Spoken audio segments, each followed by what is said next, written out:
Hello and welcome to my tarot channel. Welcome to another reading from me. So today's topic is going to be on general predictions for 2025. Yes, I know I am a little bit late, but better late than never. Sorry. I really haven't gotten to it. I've had a lot of stuff on my plate, but here I am, and yes, hopefully this is going to be enjoyable, and we'll give you tons of useful information for the new year. Also, happy new year, since this is my first video that will be posted after the New Year's. So I know that for the Chinese it hasn't been the new year yet, and for the Jewish people the new year has been, like, I think in September or I don't know, at some point last year. But yeah, anyway, this is the general new year, so everyone is going to enter 2025. I think we can all agree on that, at least on the surface. So yes, happy new year. I hope that you have gotten all your resolutions, New Year's resolutions, in line, and hopefully everything will come true by the end of 2025. So yes, without loitering around, here are the reading options for those of you who want to choose with just crystals. As usual, I will mention that I have chosen the crystals intuitively by asking Spirit which crystals I should choose for this particular topic. And these are the crystals that came out in this particular order. So pile number 1, you have this Tiger's Eye crystal. Pile number 2, you have this Quantum Quattro crystal.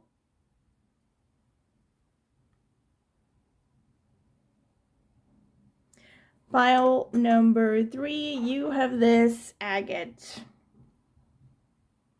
I forgot what it's called. Okay, can it focus? Yeah, it's an agate, but like it's a cluster agate or a small cave. I don't know how to call it, but it's an agate crystal anyway.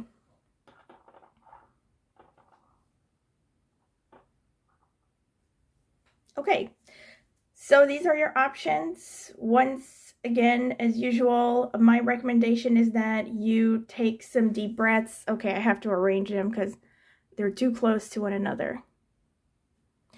So yeah, you can take some deep breaths, meditate upon the question with your eyes closed. You can address it to a higher power like God, Spirit, whoever you follow.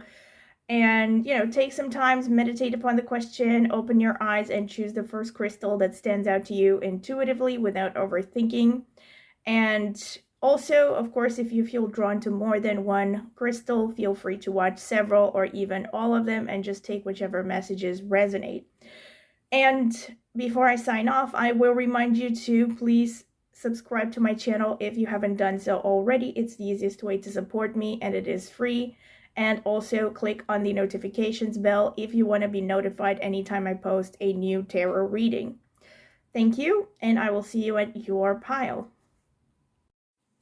All right, so this is going to be the card selection phase for the card for each crystal, for those of you who want to choose with a card as well as a crystal. Spirit, tell me about pile number 1. What is 2025 going to bring for pile number 1? Spirit, tell me about pile number 2, the Quantum Quattro. What is 2025 going to bring for them? What is 2025 going to bring for pile number 3? So let's see, pile number 1, we have 44 stranded. Pile number 2, we have 19, the journey. Pile number 3, we have number 2, liberty. Sorry, pile number 3. Did I say pile number 2? No, I said number 2, right. Right, so pile number 1, number 2, number 3. I'm going to focus a bit. So once again, this is for those of you who want to choose with a crystal as well as a card. Pile number 1, you have this crystal, the Tiger's Eye.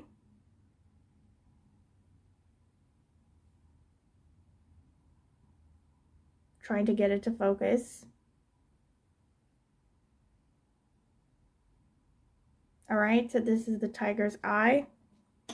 And this card over here, pile number 2, you have this card over here, and or this Quantum Quattro crystal.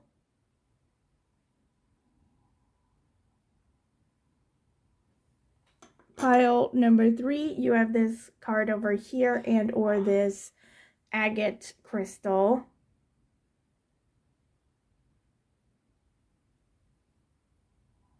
Okay, doesn't want to focus, but there it is. So these are your options. Pile number 1, number 2, number 3. You can pause the video if you need more time to decide. Once again, my recommendation is that you take some moments to meditate upon the question. Take some deep breaths, exhale longer than you inhale. That will help center you and calm you down. Spend some time with your eyes closed and just relax, let your mind go blank, and then open your eyes and choose the first pile that stands out to you intuitively without overthinking it.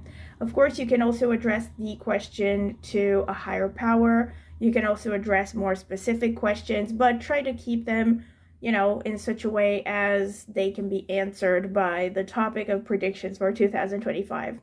So these are your options. Before I sign off, I will remind you once again to please subscribe to my channel if you haven't done so already. It's the easiest way to support me, and it is free. And also consider clicking the notifications bell if you want to be notified when I upload a new video. Aside from that, if you feel drawn to more than one pile, you are free to watch several or even all of them and just take whichever messages resonate. I will see you at your reading. So welcome pile 1, this is your reading for 2025. If you have chosen this card with the number 44 stranded and or this Tiger's Eye crystal, I'm going to put out the candles because they're just going to burn out. Okay, so this is going to be the card selection phase. I'm going to add timestamps. You can skip directly to the interpretation if you don't want to sit through it. All right, so let's get some oracle cards. Actually, no, I'm going to get the tarot cards first. Spirit, tell me about pile number 1, the people who chose the Tiger's Eye crystal. What is the... Already we have something popping up. What is the year of 2025 going to bring for them, Spirit? What is the year of 2025 going to bring for pile number 1? All right. Spirit, what is the year 2025 going to bring for pile number 1?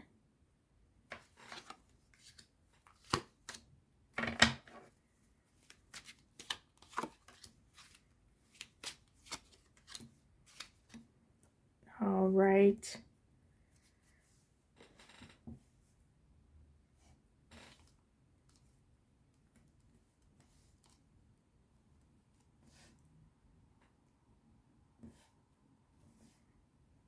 Okay, pile number 1. You have a lot of pentacles. Let me pull out some oracle cards. Spirit, tell me about pile number 1. What are the main things they're going to focus on in 2025? What are the main things that pile number 1 is going to focus on in 2025? Tell me, what are the main things that pile number 1 has to focus on in 2025?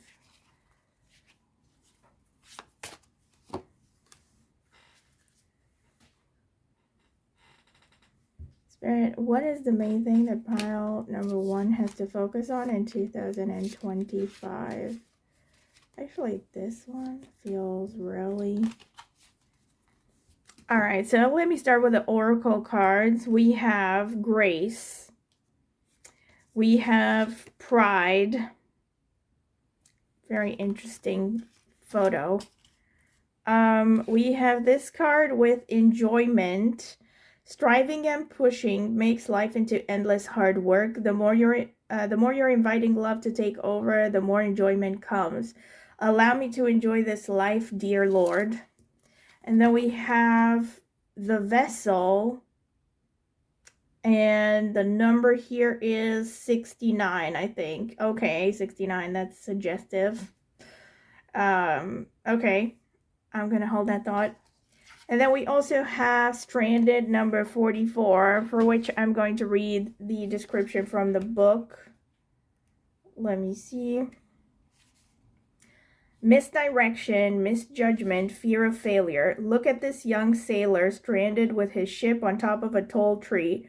He needs his anchor to help him get back down to earth. The card asks, how did the ship get there? This is such an unusual place for a seafaring vessel. At times, we feel the same. We find ourselves in situations we can't quite understand. Sometimes we feel we've made mistakes because our expectations are so high. We set ourselves up for failure. We either beat ourselves up over our performance or we are so intimidated that we never even begin. Failure is a necessary part of success, as important to the journey as a rudder on a ship. Okay, so I'm already getting some strong messages and images here, because you have, so there's that failure thing. We have the number 69 actually boils down. So the vessel here makes me think of Bharani Nakshatra, but I'm gonna get to the astrological points towards the end. But number 69 boils down to a number 15, right? Because it's a 6 plus a 9, and that's a number 6 in numerology, so that's Venus. And then we also have this card with enjoyment that speaks of, you know, basically loosening up a little bit. And then we have grace and pride. So I feel like there is a dominant theme of, on the one hand, definitely focusing on career, because we have so many pentacles going on here. We have the Knight of Pentacles, like it begins and ends with Pentacles, you know. The Knight of Pentacles, we have the Queen of Pentacles, the Nine of Pentacles. So there's a lot of focus on career and social status and finances in the year of 2025 for you. And there's also a message at the same time that you still have to learn how to enjoy yourself, like to, you know, find a balance between pursuing your long-term goals and enjoying the moment. Like not stressing yourself too much and not pushing yourself too hard. And maybe also I think what Spirit is telling you is that you need to make time for things that you just love to do, like your hobbies and stuff. So I have the Knight of Pentacles clarified by the Eight of Cups, and this is your current state. So this is showing me that you are slowly but surely moving out of a maybe unpleasant situation. And this is especially true about your finances. Well, it could be seen about your life in general. There's a slow, steady progress, but it's especially about finances and career. So this is showing me that you have not been in a great position in recent history, and you are slowly moving out of that. And what is supporting you in this journey is the King of Wands and the Three of Pentacles. So this means this could literally be with the King of Wands. It could be male figures, also male figures in positions of authority, and or male figures especially, but also women who have placements in fire signs in astrology. So Aries, Leo, Sagittarius. But then it also at the same time can show these aspects of your personality. So what it shows that your ability, your leadership ability, your ability to inspire others, maybe also to teach others, is what's helping you on this journey of pursuing your goals in 2025. As well as your ability to communicate, especially with people of different backgrounds. You know, so your ability to bridge the gap between cultural differences, you know, yeah, basically dealing with people from different backgrounds, and whether it's different cultures or, you know, different personalities and stuff.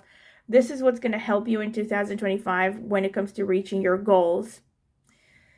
What I do see here with the Three of Wands and the Three of Swords underneath, first of all, there's a lot of number 3, so this shows a lot of Jupiter energy as well.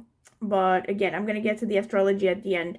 But the Three of Wands clarified by the Three of Swords, this is showing that you need to, on the one hand, beware. This is all like very beautifully fluid. The whole reading is fluid. Like already there are common themes going hand in hand. Because it's telling you to pace yourself. You know, it's good to have long-term goals, but at the same time, learn how to enjoy the process. Like, don't just, you know, because don't get to that point where, you know, you postpone life because you have a long-term goal and everything else falls, you know, in the background. This is the main message. But the Three of Wands on the one hand can show you are going to be heartbroken if you set your standards too high. So you might have unrealistic expectations for 2025, you know.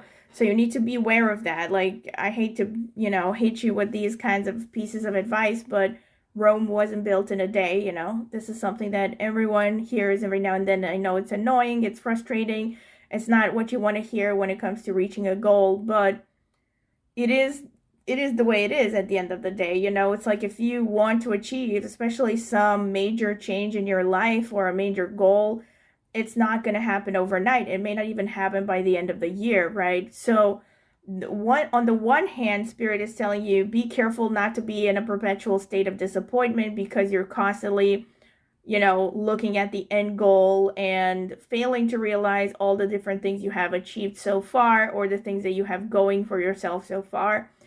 But on the other hand, it can also show, be careful that you don't miss out opportunities. Don't miss out on opportunities because you are stuck in your comfort zone. So the Three of Wands speaks of someone who's like kind of longing for things that they don't have and that are just outside of the comfort zone, right? Like the Three of Wands shows someone who's kind of still in a state of hesitation. Like they're not, they're longing for things that are far away, but they're not willing to get out of their comfort zone. Yet another interpretation, a third interpretation, and all of these three could apply at the same time. On a basic sense, Three of Wands clarified by Three of Swords can also mean that there might be a setback with respect to traveling in 2025. So this could mean that, I don't know, you have postponed a journey. You will have to postpone a journey maybe for some reason, or you're not going to be able to get the holiday that you wanted or something, you know. So there could also be literally something to do with travel, or of course it could be that, you know, but I don't want to jinx anyone, so bear in mind, of course, I don't want to issue this disclaimer every time, but this is a general reading, of course, and you always have free will, but I'm just giving you all the potential interpretations here. So, okay. The final interpretation, which might be potentially negative, is something bad might happen during a trip, you know. Okay, we have Queen of Pentacles, Knight of Swords. This is definitely showing me that you are someone who's very focused on career.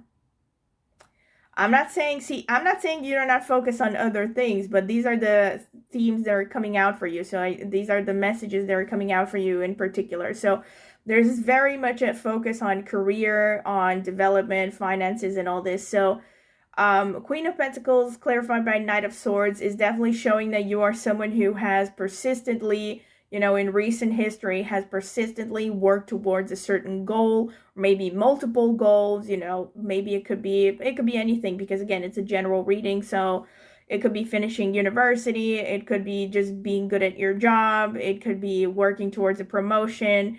So it's just saying that in recent history, you have put a lot of your energy, your passion, your enthusiasm into your career and your finances. And the good news is that, look at this, the future, so to speak, the Nine of Pentacles, the Page of Wands. This is really good because it's showing that in the future, it might, maybe not even by the end of the year, maybe sooner than that, you are heading towards a lot of abundance. You know, you are heading towards reaping what you have sown, basically. The Nine of Pentacles, clarified by Page of Wands, this is showing, you know, huge improvement in terms of finances and in terms of maybe even social status, but especially finances. You know, Nine of Pentacles is abundance. All right. It's also self-sufficiency. So I feel for those of you who especially have tried to, you know, develop a side hustle or your own business, or, you know, do any kind of independent activity, this is definitely a specific message that you're going to see the fruits of that labor. You're going to, you know, reap some rewards before even the end of the year based on this reading. You know, it might even be a few months from now that you're going to start to see some very serious benefits from all of the efforts you have put into particular endeavors. And there's also going to be a renewal of enthusiasm with the Page of Wands. But I definitely see kind of like this, a new beginning energy, because the Page of Wands is youthful energy, right? So there's kind of like this feeling of this is the dawn of a new era for you in terms of finances and career. But I feel like this is especially so for people who have just tried to become more independent, you know, make their own money, have a side hustle, become self-employed, maybe even run a business. By the end of the year, we have Four of Cups clarified by the Six of Pentacles. Actually, I want to get an extra clarification here. Spirit, please clarify the Six of Pentacles. Okay, Two of Swords. That's not really a clarification.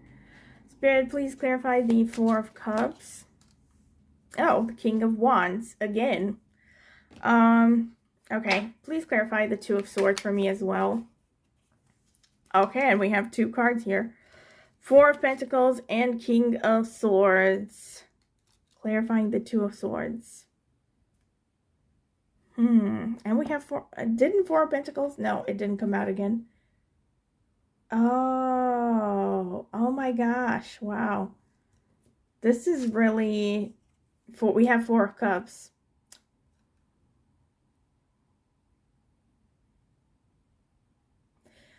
The thing that I'm getting here with the Four of Cups and the King of Wands is that by the end of the year, you might start to get bored in your newly acquired role. On the one hand,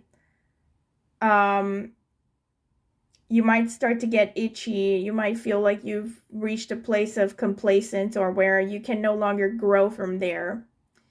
So by the end of the year, you will maybe start to, you know, look towards, it's not necessarily a bad thing, because again, this is a general reading, so it could mean a lot of things. It could mean, you know, you could get bored and, I don't know, try something else altogether, or you could get bored and just become more ambitious and try new things and all that.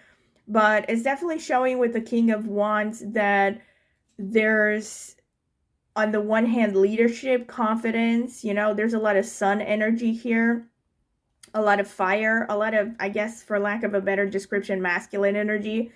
So you're going to be more confident, more energetic. And the Four of Cups is also a card of discernment, you know, so it could just be that by the end of the year, you're going to be in a position, either in a position where you're making decisions. So for some of you, this is literally about a promotion, let's say, or you becoming a boss or something. Or just becoming more in charge of your life in general, right? Being in a position where you can just say, no, I don't want to do that, just because you don't want to do it, right? As opposed to, I don't know, someone who, let's say, is totally dependent on one source of income, like a job, and they don't really have a position of saying, no, I don't want to do this, or you know what I'm saying? So that's what I'm talking about when I say more independence. Like, you're going to be in more of an in-charge position in your life, really. And then we have the Six of Pentacles, which is very cool because it clarified came the Two of Swords. And when I pulled out a clarification, two cards automatically came out. And the Two of Swords normally speaks of kind of like sitting on the fence in between two opposite energies. And you have the Four of Pentacles and you have the King of Swords. Interesting, because the King of Swords is Aquarius energy. And the Six of Pentacles is a card that has to deal with generosity.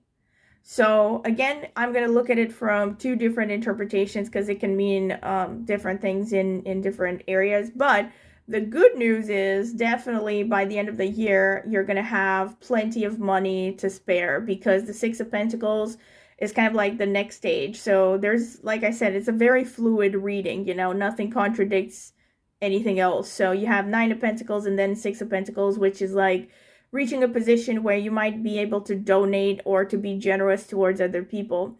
So what I see is you're going to be kind of like somewhere maybe thinking about whether you want to be generous or whether you want to donate to other people. And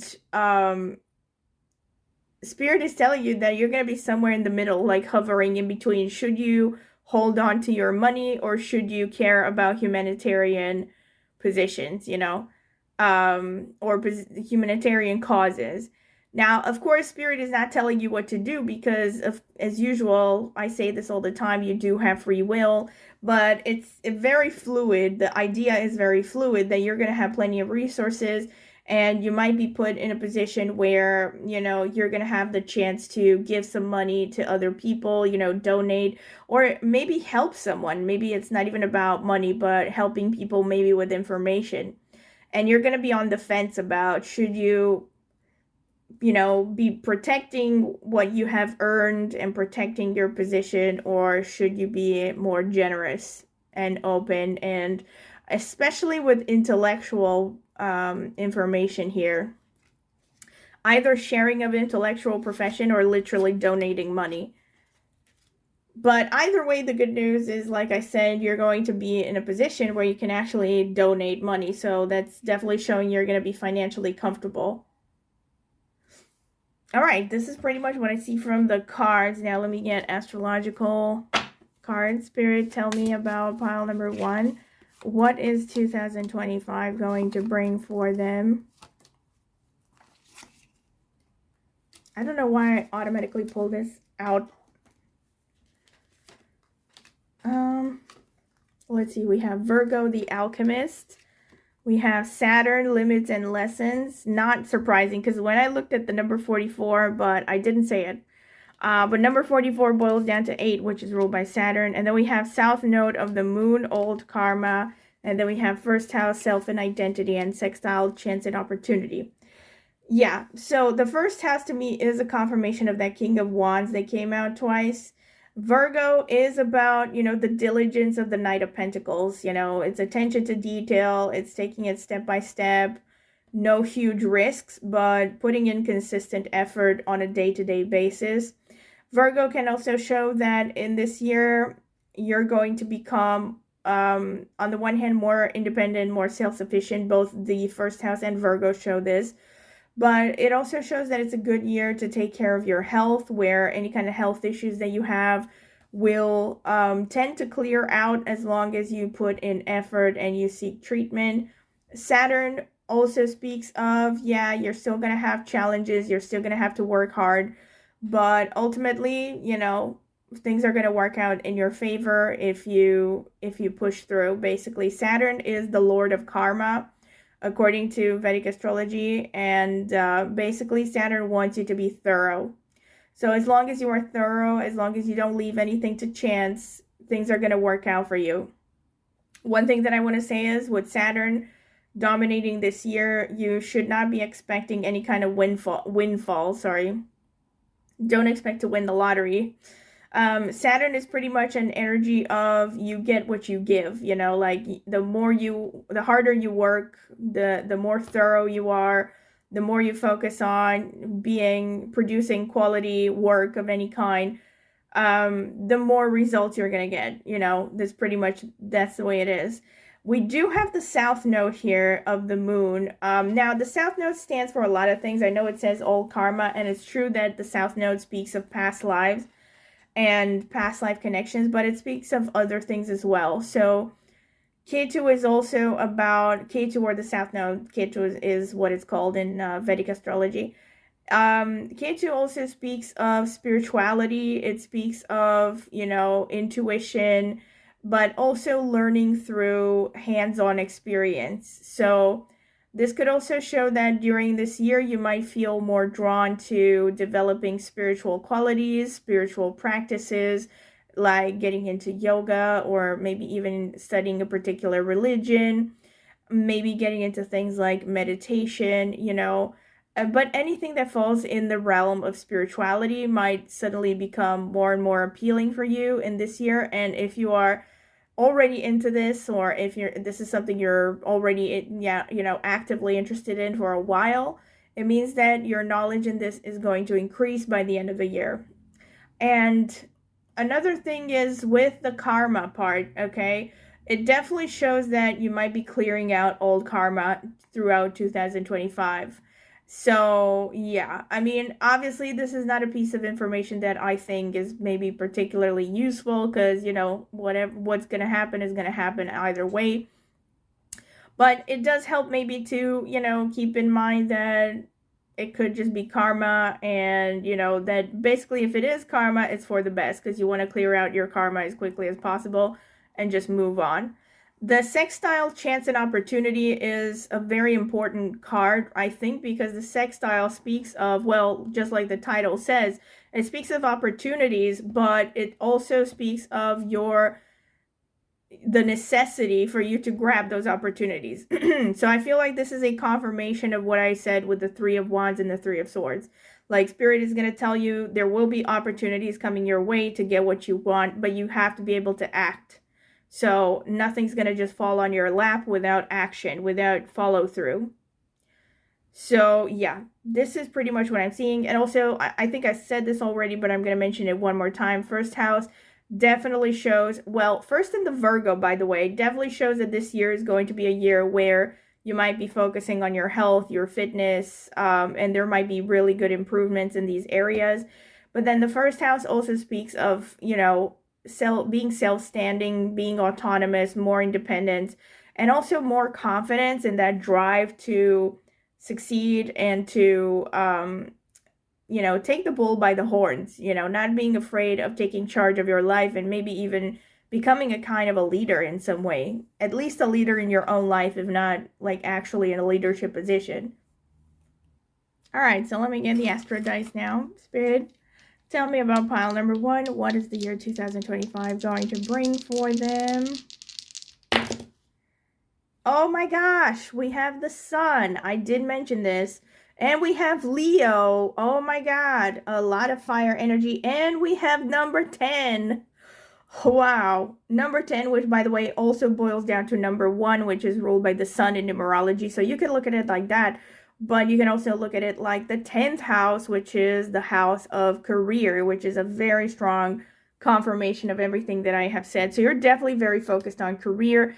And by the end of the year, you're definitely going to see an improvement in social status, career, finances, and all that. And the Sun in the Leo is again confirming that King of Wands energy in the sense that you're going to get more confidence and also potentially more vitality as well. So this also connects to the health aspect to some extent as well, because the Sun is your vitality, your like soul's purpose and all this. It can also show that in this year you're just becoming more uncompromising. Like the Sun is also about authenticity. It's your soul's purpose and what you came here to experience and to do and all this stuff. So again, it's really falling hand in hand with everything that I've said so far, that you are more likely to just do exactly what you want. And also because of your perseverance, because of your hard work and your uncompromising attitude, you might become a boss or self-employed and just be in a position to do whatever you want really by the end of the year, or just have a lot more freedom and control over your life. And the Sun also speaks of creativity. Okay, so I feel like it's also about this enjoyment, because the Sun is about heart chakra. It's connected to the 5th house also. Heart chakra, enjoyment, hobbies, and all this stuff is the Sun. So playing, because Sun is also connected to children. Oh, by the way, the 6 of Pentacles that came out is also about teaching, and the Sun is also connected to teaching. So yeah, for some of you, I don't know, by the end of the year you might actually have opportunities to teach more. But yeah, the Sun is also connected to children, like I said. So for those of you who are interested in having children, this is a good year to potentially have a child. Or for those who already have children, this is a good time to spend time with children. Yep. All right, let's get some charms. Spirit, tell me about pile number 1. What is the year 2025 going to bring for them?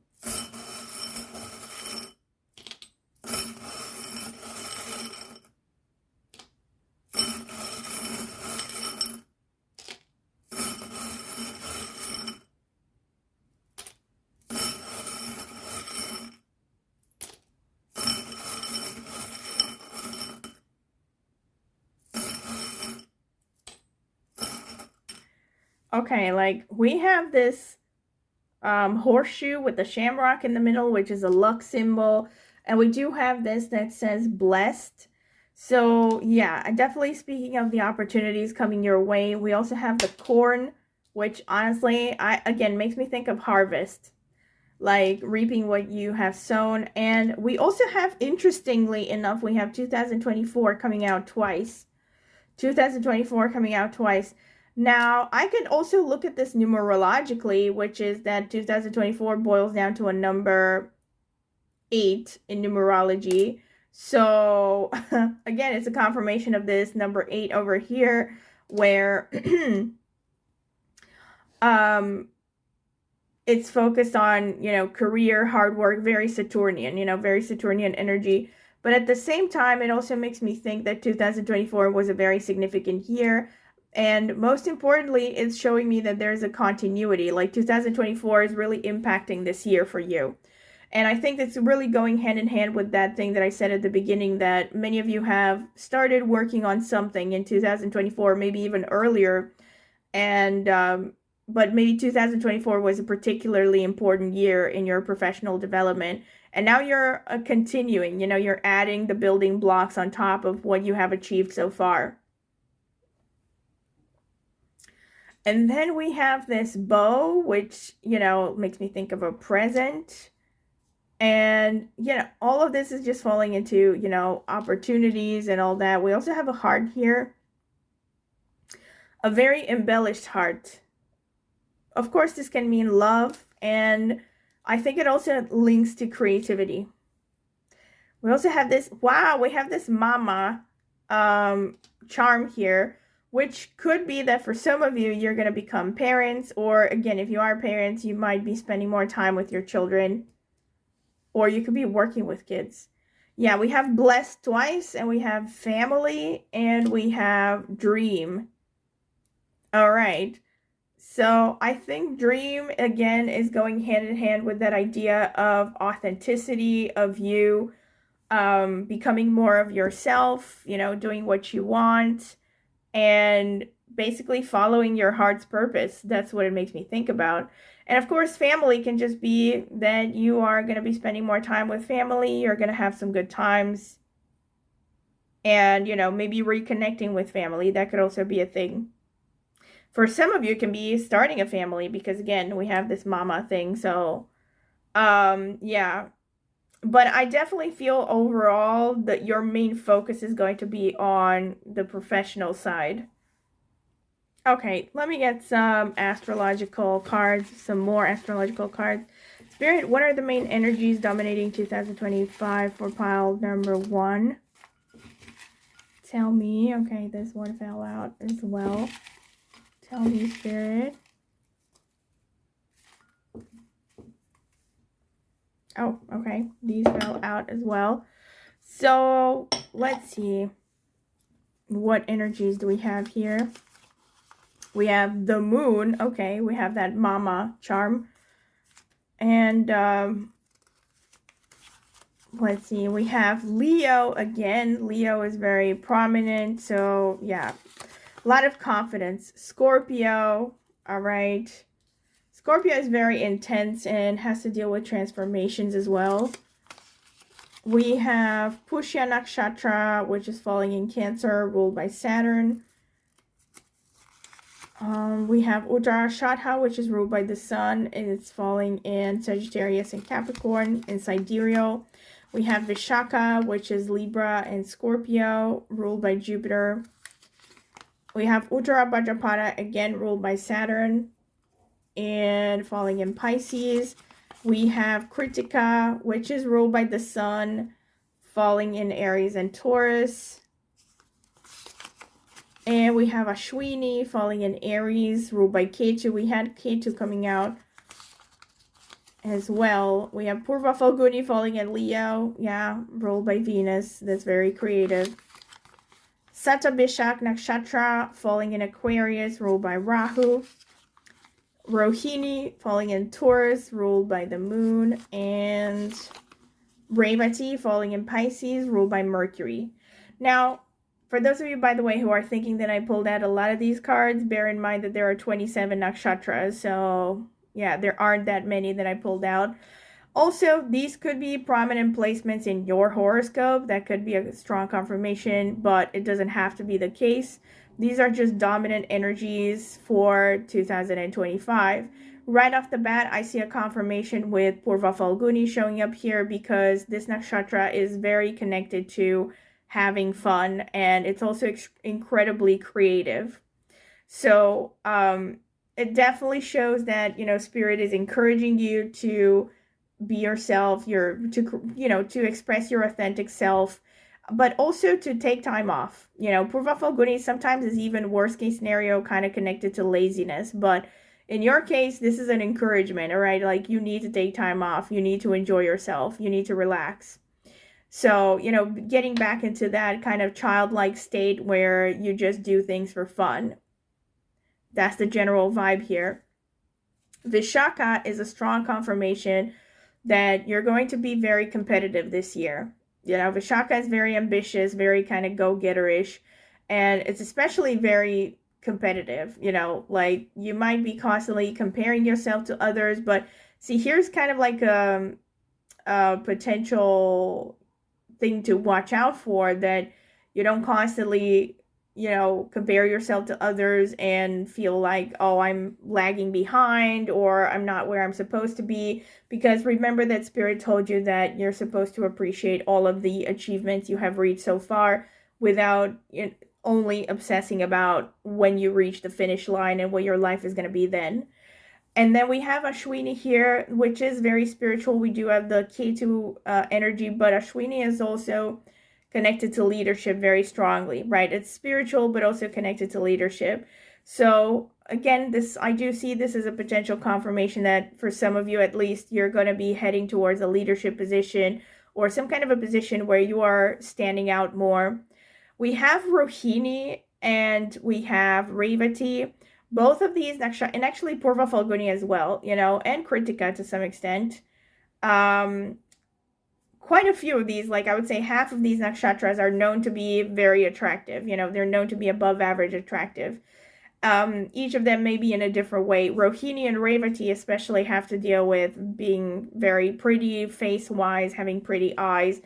But what this is showing to me is that there could be a potential glow up in 2025, especially with the Virgo in the first house coming out, especially if you focus on your health and, you know, taking care of your body. I think by the end of the year, there will be a significant glow up happening physically.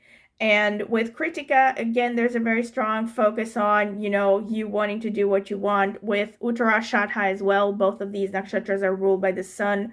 And there's a strong connection to individualism and wanting to be yourself, but it's also about being of service to others, giving to others. And with Kritika especially, you might feel a stronger desire to, and also with Vishaka, to, how should I put it?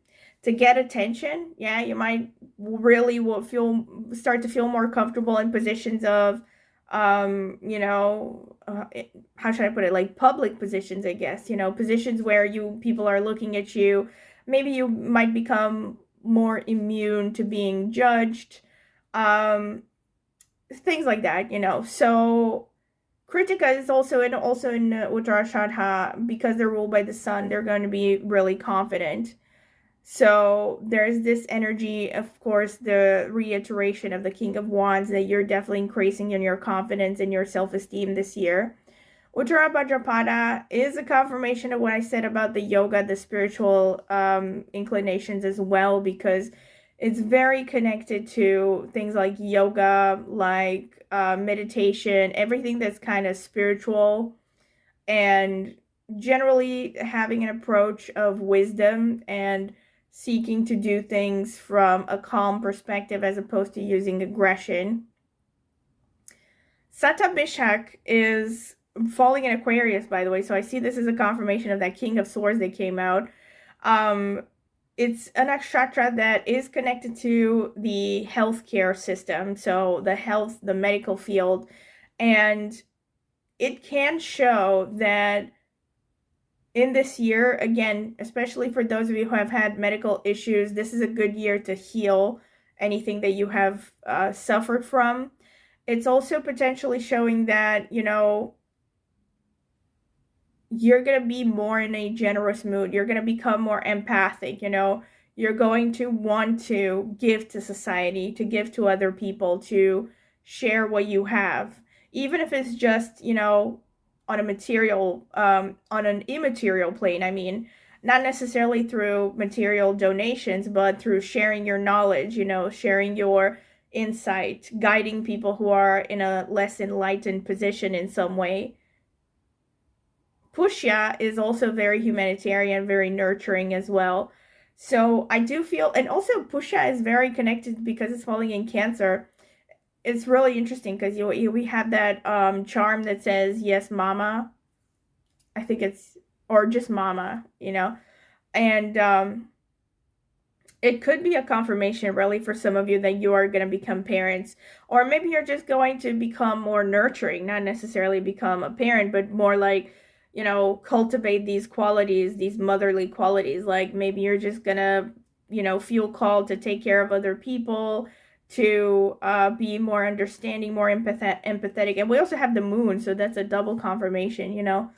Like you're gonna become more sensitive, more empathic, have an urge to take care of other people. But at the same time, it's also about becoming more imaginative.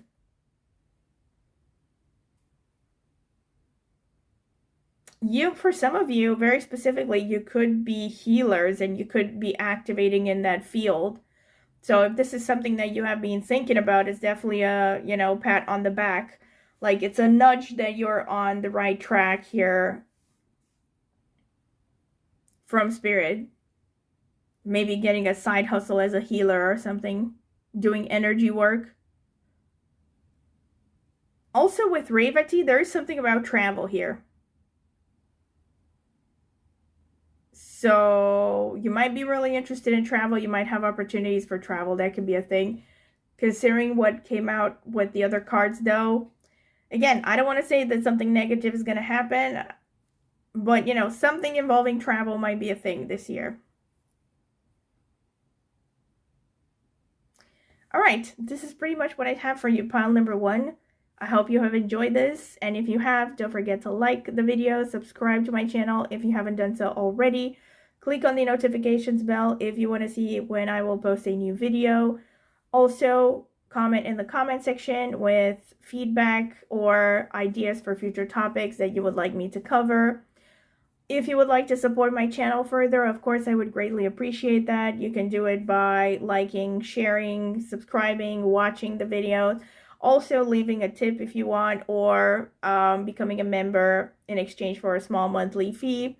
And of course, if you're interested in a private tarot reading, you can find more information about that in the video description. I've left some information there about how you can contact me.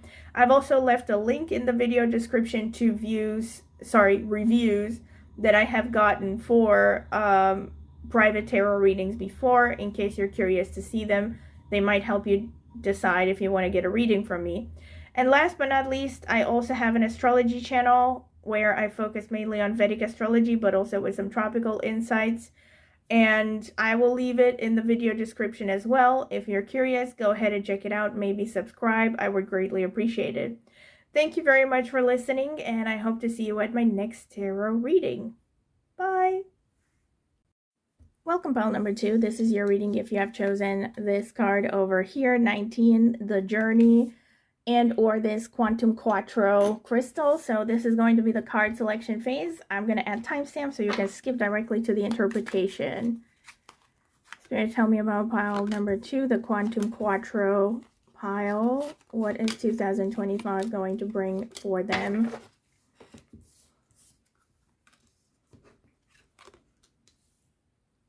We have the Hierophant, Page of Cups, the Moon, the Two of Wands, oh, the Two of Cups, and the Knight of Swords. Let's see what else is going to come into the life of pile number 2. Oh, wow. Pile number 2. This is impressive stuff over here.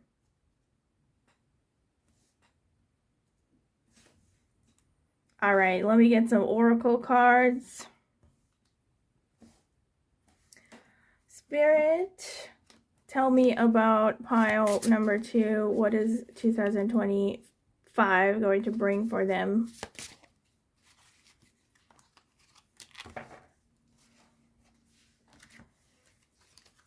Spirit, what is 2025 going to bring for pile number 2?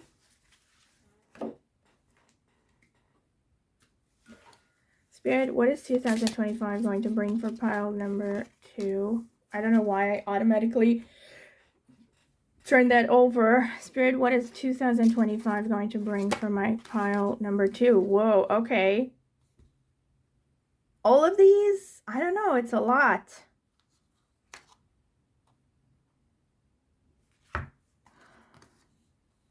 The Vision. Okay, but all of these just fell out, so I'm going to keep them, I guess. I was just going to pick one.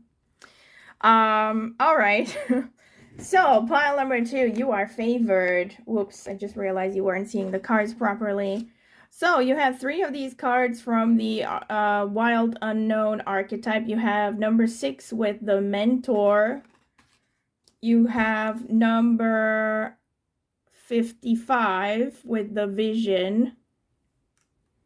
And you have, let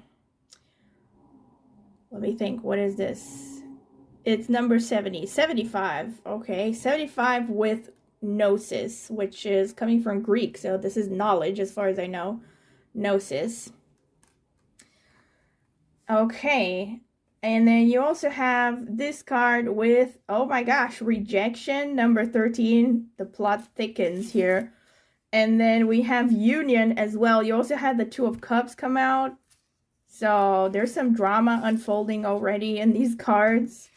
And we have Calmness. The inner divine is the witness of all, remaining still and quiet, even during intense turbulence.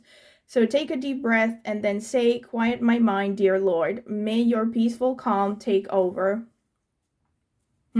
Okay, quiet my mind. I'm already getting some ideas about that. But let me read the description for this oracle card from the book, The Journey. Let's see. We have number 19, Love of Adventure, Curiosity, Appreciation. A young girl gently rides a deer. Both the girl and the deer are having fun on their adventure. They are playful and curious. Sometimes we get so caught up in the destination, we forget to appreciate the journey.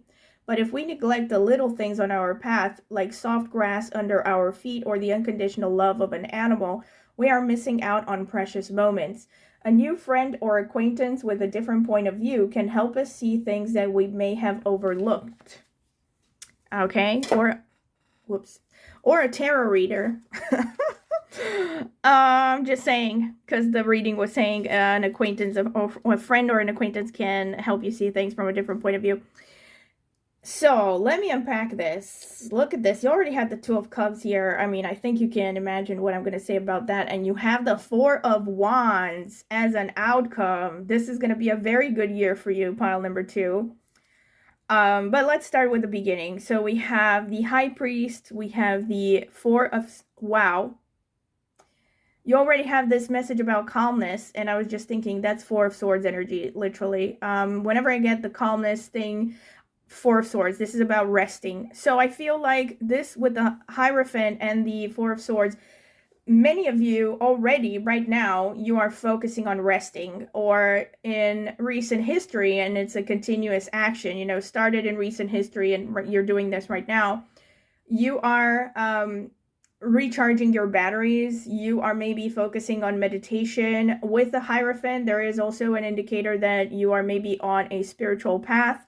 It's interesting that we have the Hierophant and we also have this card with the Mentor. So some of you might be actually maybe following a particular person, like a mentor, a guru, could be a religious teacher. But I see that some of you, you know, you are on some kind of a path of, I hate to sound cheesy, but it is self-development to some extent.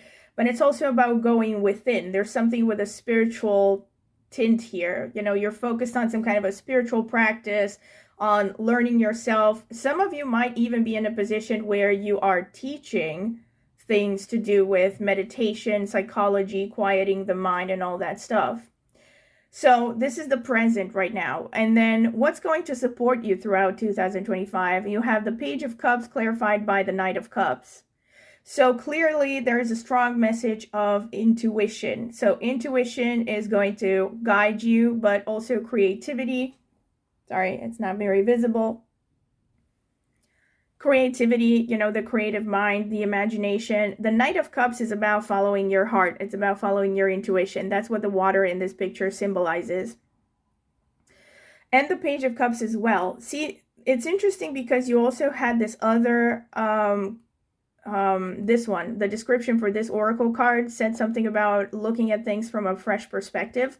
That's actually going hand in hand with the Page of Cups. So the Page of Cups is about looking at things through a fresh pair of eyes, you know, with a fresh pair of eyes, maybe even from a child's perspective. So maintaining your childlike curiosity throughout this year, keeping an enthusiasm, you know, a curiosity in general alive is going to help you throughout this year. Also listening to your intuition, following your imagination, and also your ability to read other people, because water is about emotional intelligence as well. It's also about having an ability to read, to understand other people and their motivations. So basically, in other words, it's like subtle forms of knowledge, you know, not so much like hard facts and relying only on hard facts and productivity. This is all about you being in your feelings and developing your intuition and your perception of the subtleness in life, the subtleties of life. And now we have the Moon and the Strength here in opposition. And the first thing that came to my mind when I watched this, when I saw these cards, is this really speaks of someone who has repressed a lot of things due to childhood traumas. Because the Moon speaks of the subconscious mind. It speaks of the early childhood as well. For some of you, it's literally about the relationship with the mother. But it doesn't just have to be the mother. It could be anyone in your early childhood. And strength speaks of, you know, being strong. So controlling your emotions or putting on a brave face. But a lot of the times that means not dealing with emotions, not dealing with traumas. And the Moon speaks of a risk of you being blinded by your instincts or by, you know, intuitive tendencies. Not intuitive tendencies, sorry. It's about subconscious tendencies, things that you are not really aware of. You know, you could be having blind spots in your behavior, in your belief systems that are holding you back, that are keeping you from progressing and keeping you, this is actually going hand in hand as well with the calmness thing. And also what this card said about the journey, like enjoying the journey and not just focusing on the destination. This could be like, you know, the Strength card is kind of an energy of keeping the upper lip stiff and pretending like everything is fine and suppressing every emotion that you have, especially the negative ones, instead of dealing with them. You know, it's about bottling things up and just moving on in order to achieve a long-term goal. So Spirit is telling you clearly that this kind of mentality is going to work against you in 2025. Like, you need to bring those things to the surface. You need to own your emotions. You need to develop that intuition and that emotional awareness. And of course, in order to be emotionally aware, you have to first and foremost become aware of your own emotions and maybe your own childhood experiences, not just traumas, because it doesn't have to be like you had major traumas, but how your childhood experiences have imprinted on your subconscious and are basically ruling your mind, you know, from the dark. Then we have the Two of Wands and the Eight of Wands underneath, and this is a card that shows the recent past, basically. So we have Two of Wands, Eight of Wands. So I think in recent history, right, in the past, you have had some kind of a breakthrough, in the sense that you have finally overcome some kind of a fear that you had, or you have finally pushed through some outside of your comfort zone. You know, you have moved outside of your comfort zone. You have taken some kind of a minimal first step towards something that you want to get, you know, and it's showing, yeah, it's showing that you most likely, okay, for most of you, this is about you overcoming some kind of fear and moving forward, taking some kind of positive action towards something that you want to achieve. And I think it has come after a long period of stagnation, of feeling like you are standing still, not progressing in life, or a period about maybe something in particular that you wanted to do that you were just afraid to try, and you finally broke through that barrier, or you're about to break it if this has not happened yet. Another potential interpretation about this could be that in recent history, you have traveled a lot. See how this resonates. So it could be both of these things at the same time, actually. In recent history, you could have been traveling a lot and chasing something, like some kind of an ideal place, and coming up with perpetual disappointment because you couldn't find the ideal place that made you happy. And of course, when I talk about traveling, this of course can also be a psychological kind of traveling. Like maybe you have tried different things and nothing makes you happy. Like you have actively tried, maybe some of you have, you know, struggled with depression, for instance, and you have actively tried different things to get rid of that depression, maybe different hobbies or even different relationships or all kinds of things, you know. And there was this frustration because you felt like it wasn't happening, you know, like nothing was really moving forward.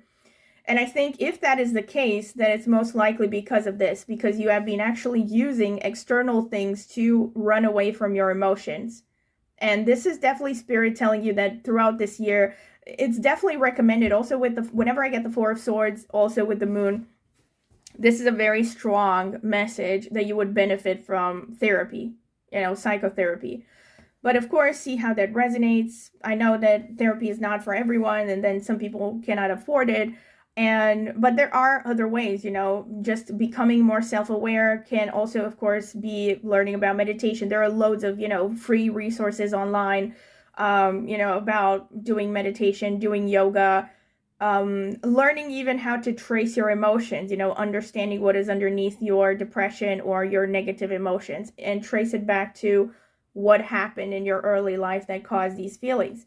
So becoming more self-aware is a key component of 2025 for you. And then we have this part, which I'm sure many of you are going to be curious about. We have the Two of Cups and the Nine of Pentacles underneath. This is a strong indicator that in the near future, even, so definitely before 2025 ends, for some of you it could be sooner than that, there's something going on here romantically. You might be meeting a new person. This is either you might be meeting a new person, or it could be someone you already met, but you haven't dated. So you might just start a new relationship. That's the bottom line with the Two of Cups. This is the start of a new relationship. And the Nine of Pentacles underneath, this is saying that this is some kind of a reward, may even be a karmic reward for things that you have done so far. So it could be a very positive relationship, actually, something that brings you a lot of happiness, potentially also increases your sense of abundance financially, but Mostly the Nine of Pentacles is about you just being happy and getting what you want. It's kind of like a present sort of thing. We have the Knight of Swords and the Four of Wands. Wow. Holy, wait a minute. I have to clarify it. Please clarify the Knight of Swords for me, Spirit. Please clarify the Knight of Swords. Yeah, this one. I have Two of Pentacles. Please clarify the Two of Pentacles, Spirit. We have the Knight of Pentacles.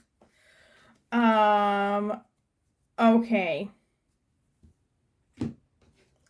Please clarify the Four of Wands. Have two cards, Eight of Pentacles and Ace of Swords. All right, so again, this is a two-sided message here. With the many pentacles that have come out here, that's why I wanted to clarify it, because the Knight of Swords and the Four of Wands. See, the Four of Wands, as a clarification, this is a very strong card that shows a lot of happiness and fulfillment.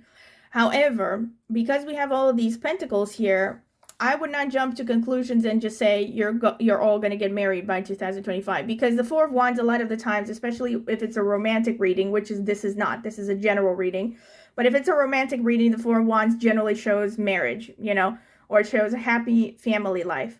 And it could definitely be part of that, but I don't see this as, you know, like the accumulation of a long relationship. You know, I think it's unlikely, except maybe for some of you that have already been in a serious relationship, or you're going to be in a serious relationship in 2025, that might actually mean marriage. But for most of you, what I'm actually seeing here is real estate. That's what I'm seeing here. So take this how it resonates. It could be that by the end of the year, you might be able to buy your own property, or you're going to move into a better property. It could also be about vehicles, not just real estate. So it could be about cars, bikes, anything like that. It's basically about you gaining something in the area of the home department. This is what I'm seeing most prominently. And with the Ace of Swords and the Eight of Pentacles clarifying this, the Four of Wands, this is showing that this is going to come due to your efforts, due to your intellect and your efforts. So most likely because of your profession, because of your savings, because of responsible behavior, you are going to manage to get enough money to either move into a better place or get a home, or like I said, maybe buy a new car, something to do with real estate or vehicles.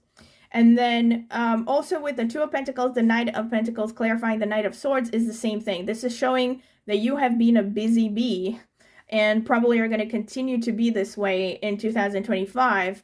And you're very clever with your money, you know, managing finances, saving, and all this stuff. And eventually this is going to lead to some kind of a gain. I think, like I said, most likely real estate, vehicles. Okay, this is pretty much... But another thing, see, another meaning is you're coming home. I know that sounds kind of deep. It went from very material to very deep, like, oh, this is real estate, cars, but then you're also coming home. This is definitely coming home, because it could be, like I said, it could be both of these things at the same time. But when I say by coming home, I'm talking about an emotional state. This is about, you know, contrasting the Two of Wands and the Eight of Wands energy here that is in the past. So as opposed to you being in this constant seeking behavior and this hunger to find inner peace, you're finally reaching a position where you're going to be in alignment with your inner self. There's not going to be a much inner conflict anymore. And you're going to finally just be like, yeah, this is who I am. Anyone who doesn't like it can go fluff themselves, especially because we have the Knight of Swords. So this is a very confident energy, kind of, as opposed to being in the seeking position, you finally find what you're looking for, you know, just like that U2 song. Actually, the song was, I haven't found what I am looking for. But anyway, so this is pretty much, okay, what I'm seeing from the cards, from the tarot cards. Let me get some astrological cards right now. Spirit, tell me for pile number 2, what is 2025 going to bring for pile number 2?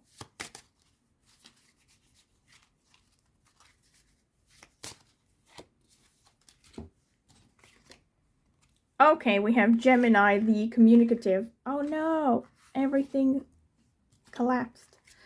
We have Mars, drive and power. That's the Knight of Swords energy right there. We have conjunction, more Knight of Swords.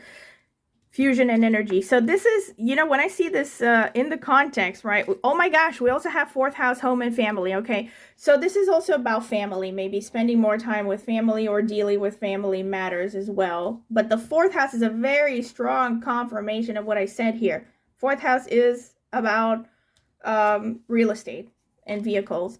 And we have Taurus, the sensual, which is all about enjoying the small pleasures of life, which again is corresponding to what the oracle cards have said about you having to enjoy the journey and not just focus on the destination. But the conjunction here, because I was going to say this, in the context of this tarot reading, what I see here is you becoming one with yourself, like all the different parts of yourself aligning, you know, finally coming together. And in the process of that, you becoming more confident, owning who you are, more authentic, and subsequently also having more drive, more energy, because now all of the parts of yourself are like united towards one goal, basically. And then you also have the Gemini energy, which is actually clarifying, how should I put it? Not clarifying. It's confirming the same energy that I saw with the Page of Cups here, clarified by the Knight of Cups, which is that you are being called to maintain your childlike curiosity, to be curious about life, about the world, to be open to learning new things. And also it shows that your communication skills are going to be very useful throughout this year. So also with the Hierophant in the beginning, like I said, I wonder if some of you are actually teaching or you're working in some kind of line of work where communication is very important. But then we also have Mars, the drive and power. This is also about you developing your masculine energy. Irrespective of, you know, what your gender is, this year is about taking the bull by the horns, you know. It's about you, like I said, different parts of yourself aligning to one another and you figuring out what it is that you want and going after it. No more hesitation, no more loitering around, no more excuses and all that. And then we also have, like I said, with the Taurus, it's not just a calling to and a confirmation of enjoying the small pleasures of life, taking it step by step, day by day. Also, it's about slowing down. I mean, it is a confirmation of this calmness card here because Taurus is very much unrattled by the world around. This can also show that you would benefit from spending time in nature and enjoying music and, you know, creating a nice little nest for yourself away from the world. But Taurus is also about perseverance, about, you know, keeping your eyes on the prize and using just, you know, I was going to say brute force, but, you know, Taurus is a very simple energy in the sense that it keeps trying to do what it wants, you know. It may not be the fastest, it may not be the sharpest, but they are the most persevering. They will not give up. Once they lock into a goal, they will stick to it until the end, until it is achieved. It's only a question of how long. It's not a question of if with Taurus. So this is the kind of energy that you are going to develop throughout the year of 2025. Let me see some more stuff. So we have the astrological notes, but I'm going to start with the Astro Dice. Tell me, Spirit, about pile number 2. What's going to happen for them in 2025? What are the main energies? Okay, we have the number 3, which is, again, confirmation of the Gemini energy. We also have Pisces. That is the Page and the Knight of Cups. And we also have the Moon, again. And you also had the Moon in the cards. So here's the thing, also with the 4th house coming out and the 4 of Wands, the 4th house is also corresponding to the Moon. It's ruled by the Moon and it corresponds to Cancer in astrology. So this is definitely showing that for many of you, the relationship with the mother is coming to the forefront here in 2025. If you have any kind of unresolved issues with your mother, you're definitely going to, you know, come closer to a resolution or even get some kind of closure or resolution about that. And the Pisces and the moon, very strong confirmations that you are meant to develop your intuitive side as well, and your imagination, you know. And the number 3 is not just about communication. It's also about, when I think about the 3rd house in astrology, especially Vedic astrology, this is about courage. It's about going after what you want. So I do see this as a continuation of the Mars theme. You know, you learning to grab the bull by the horns and just going after what you want without being afraid or, you know, hesitating or anything. Okay, and also it's about becoming more independent. So, Spirit, tell me about pile number 2. What is going to happen for them in 2025? Okay, we have this crown with princess written on it. We have a bumblebee, which is a very strong confirmation of the 2 of Pentacles that came out. So like I said, I think many of you are going to be very busy in the year of 2025. You're going to be juggling multiple activities. We also have the bird. We have this parrot, which again makes me think of communication because parrots talk. They're the only birds that talk. We have a little heart, which is a confirmation of the 2 of Cups. Let's not forget you also have this card with union. So I definitely think some relationship situation is going to happen in 2025. We have blessed coming out twice, which is just showing the opportunities coming into your life. We have hope. That's Pisces energy because it's Jupiter. And with the hope and the Pisces, this could also be Spirit telling you to keep the faith. We also have a star here as well. Makes me think of the same thing. Star can also be, you know, you getting more recognition. And here we have, this is the charm of romance here. We have the heightened pulse and with the little heart in it. And we also have, see, here's the thing. This is, to me, it looks either Japanese or Chinese, or maybe it's neither. But this is what it makes me think of. I don't know what it symbolizes. So again, this makes me think of travel. Like maybe travel, I don't know if travel is going to still be a theme in 2025, but with the 8 of Wands coming in the past for many of you, it has been a theme in recent history. We have handmade. We have handmade and made with love. Wow. These 2 charms coming out together are such strong confirmations of the Taurus energy. So this is, for some of you, even about Spirit encouraging you to get into hobbies, do things with your hands, you know, do little handmade things like cook for yourself, I don't know, pottery, whatever it is, something where you use your hands, gardening, maybe planting herbs in a pot, doing things that are tactile, you know, keeping yourself busy, but with little hobbies, you know, that have to do with things that make you feel happy on a day-to-day basis, you know, that don't have to do with how you make a living or social pressures or anything, but things that bring you in the moment, that bring you in the flow of enjoying something that you love to do. It could be drawing mandalas. It could be all kinds of things, you know. But, you know, these little things that fall under the category of hobbies. Okay, let's get to the astrological notes. Spirit, what is 2025 going to bring for pile number 2? I already have a lot of stuff falling. What is 2025 going to bring for my pile number 2, Spirit? I think.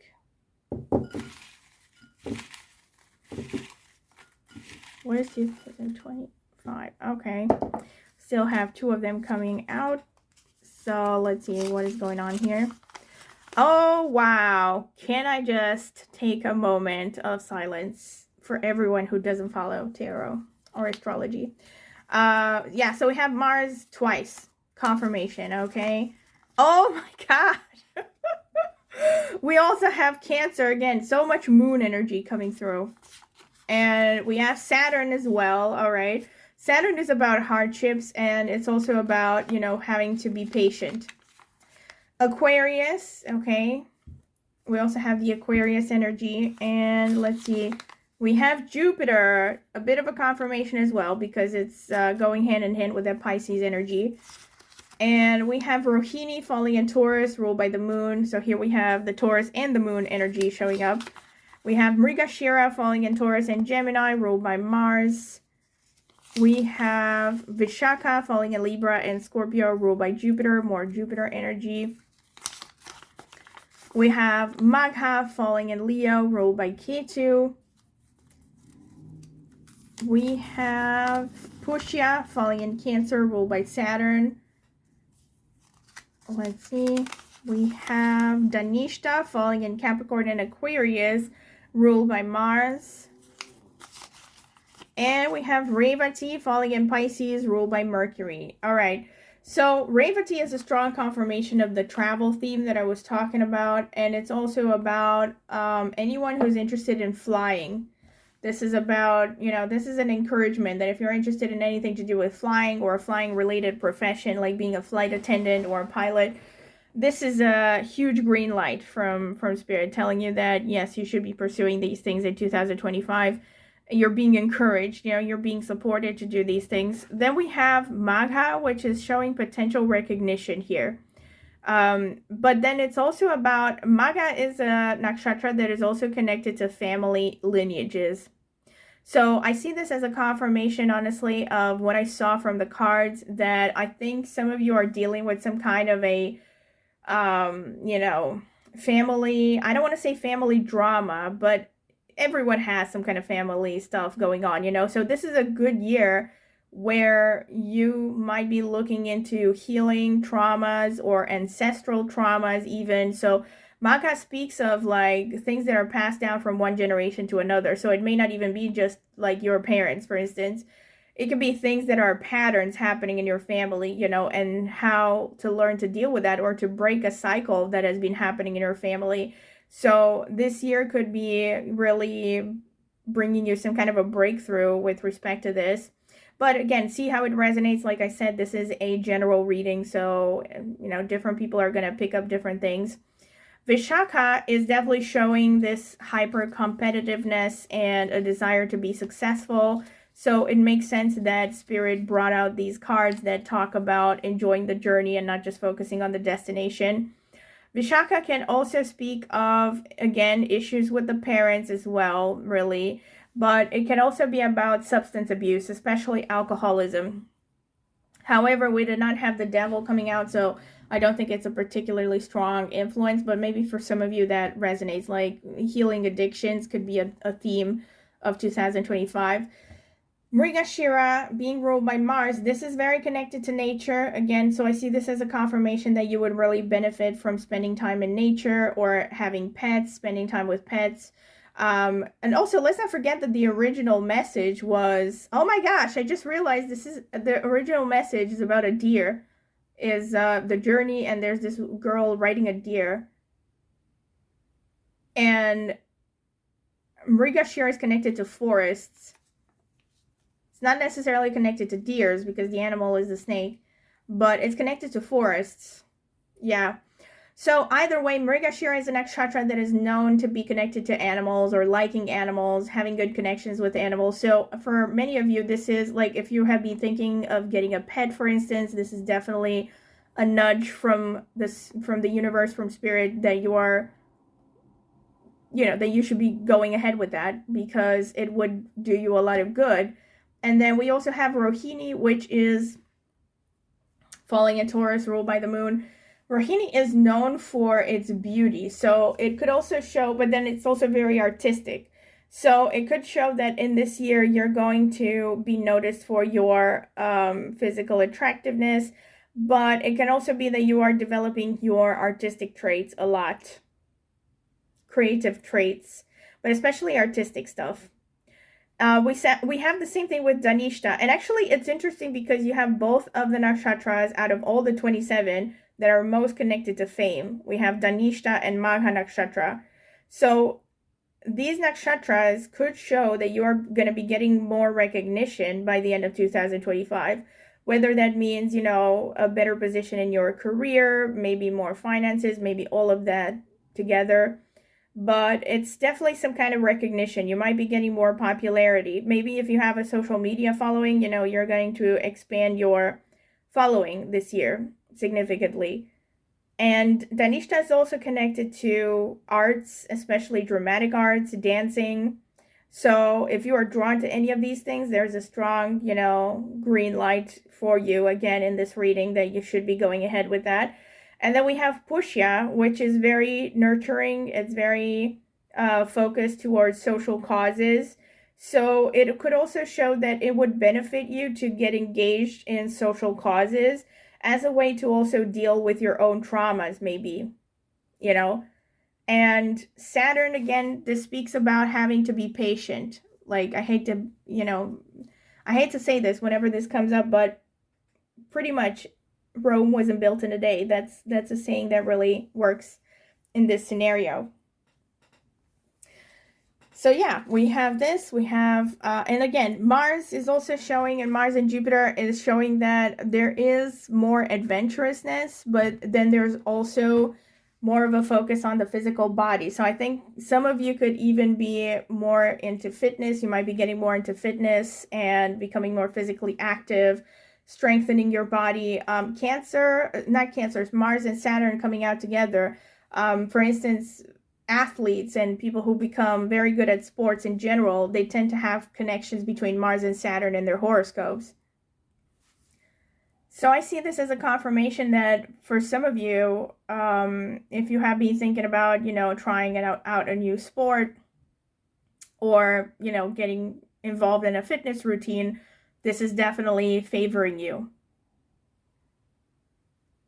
And Jupiter is, again, I think, telling you, Spirit telling you to leave it to God, you know, to also trust that there is a higher power and that everything happens for a purpose. And it's also about optimism, faith, and opportunities coming your way. And it's also about finances. Yeah, Jupiter is about financial well-being. It's about well-being in general, but especially finances and like faith and overall life trajectory, having more of a grand vision and, you know, a higher purpose in life. Okay, this is pretty much what I have for you, pile number 2. I hope you have enjoyed this reading, and if you have, don't forget to like the video, subscribe to my channel if you haven't done so already. It's the easiest way to support me, and it is free. Also, consider clicking on the notifications bell if you want to see when I will upload a new video. Please comment in the comment section with anything that you would like to share, or topics that you would like me to cover in future videos. And aside from that, if you would be, you know, if you want to support my channel further, you can do so by, you know, sharing the video, or of course, liking, doing all the things that I mentioned, and also maybe leaving a tip if you would be interested, or becoming a member in exchange for a small monthly fee. And also, last but not least, if you're interested in getting a tarot reading from me, you can check out the video description. I have left more information about that there. I've also left details about, you know, prices, and I've also left a link in the description to reviews that I have gotten for private readings in case you want to check them out. It might help you decide if you want to get a reading with me. And actually, another thing I want to mention is I also have an astrology channel, and I will be linking that in the video description as well. I focus mainly on Vedic astrology, but also with some tropical insights. And I've been doing astrology for more than 20 years now, more than 10 in Vedic astrology. So yeah, and that was the main channel that I started on YouTube. So if you're interested in astrology, go ahead and check it out, and maybe subscribe. I would greatly appreciate it. Thank you very much for listening, and once again, Happy New Year. Hope 2025 is going to be great for you and that everything comes true. Bye. Welcome, pile number 3. This is your reading if you have chosen this card with the number 2 and Liberty, and or the agate crystal right here. This is going to be the card selection phase. If you don't want to sit through it, I'm going to add timestamps. You can skip straight to the interpretation. Spirit, tell me about pile number 3. What is the year 2025 going to bring for them?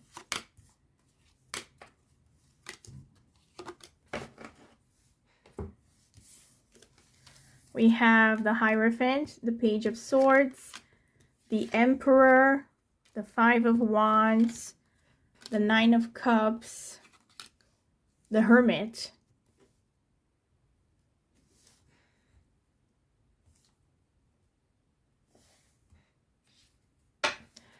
Spirit, tell me about pile number 3. What is the year 2025 going to bring for pile number 3? Okay, that one just flipped over. 5 of Swords. We have the Magician. We have Page of Page of Swords underneath the Page of Swords. We have the Temperance. We have the Queen of Cups. Oh, we have the Star. Yeah, I don't know why I flipped it over. We have the Star and we have the 5 of Swords. I'm going to get a clarification for this. Please clarify the 5 of Swords. Oh my, the Lovers. I see. I see. Okay. Please clarify the Hermit, Spirit. Please clarify the Hermit. Please clarify the Hermit for me. Please clarify the Hermit, Spirit. Queen of Swords. Please clarify the Page of Swords here. Oh, not like this. Come on. Please clarify the Page of Swords, Spirit. Ace of Pentacles. Okay. Let me get some Oracle cards. Spirit, tell me about pile number 3.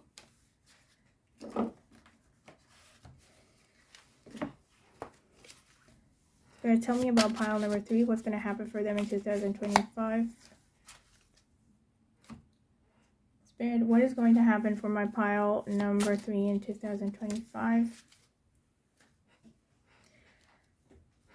Spirit, what's going to happen for pile number 3 in 2000? Okay, that one just fell out. So, let's see. Oh, wow. We have the Warrior with number 10. We have Nature. We have Solitude. Once you embrace the inner divine and your own sacred solitude, the right people arrive at the right time, exactly on schedule, without forcing or chasing.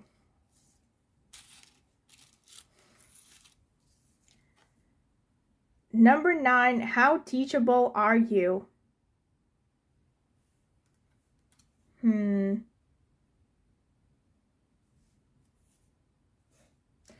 How teachable are you? Wow, this is really going hand in hand with a lot of the other cards that I'm seeing here and the energies, but I'm going to get to it. So let me read the description for this card. Number 2, Liberty from the booklet.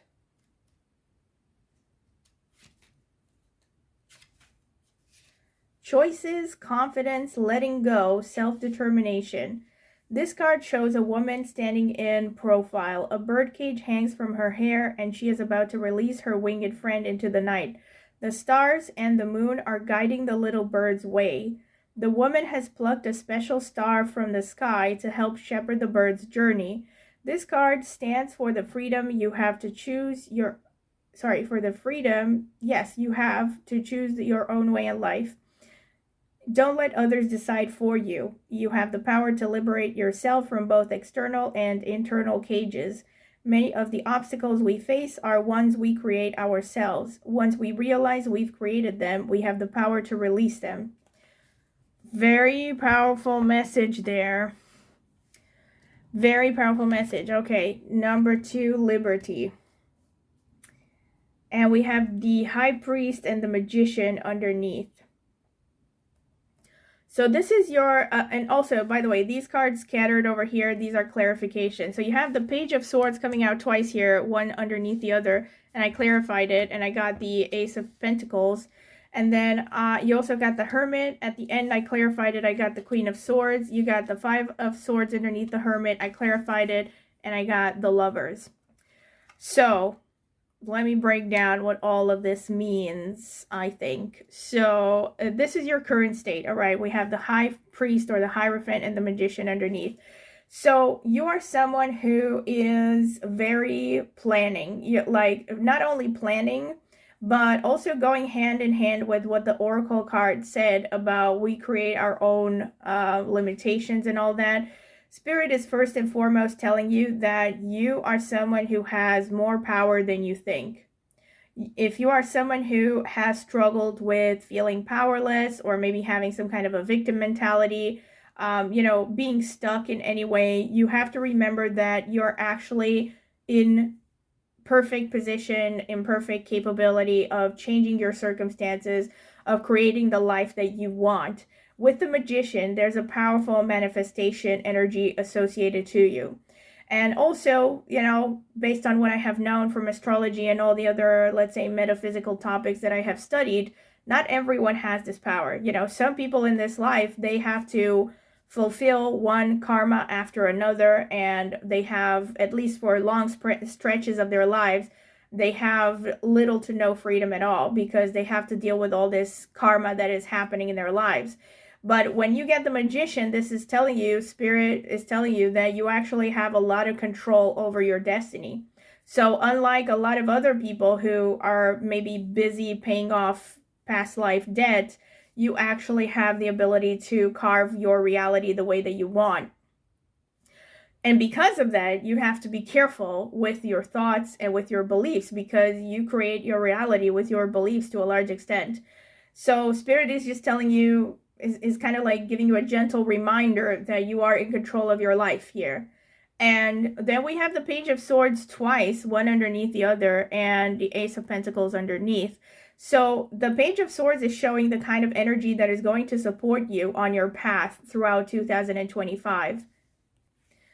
So what this is showing is that your intellectual ability, your ability to stay open-minded, it's also going hand in hand with this card. How teachable are you?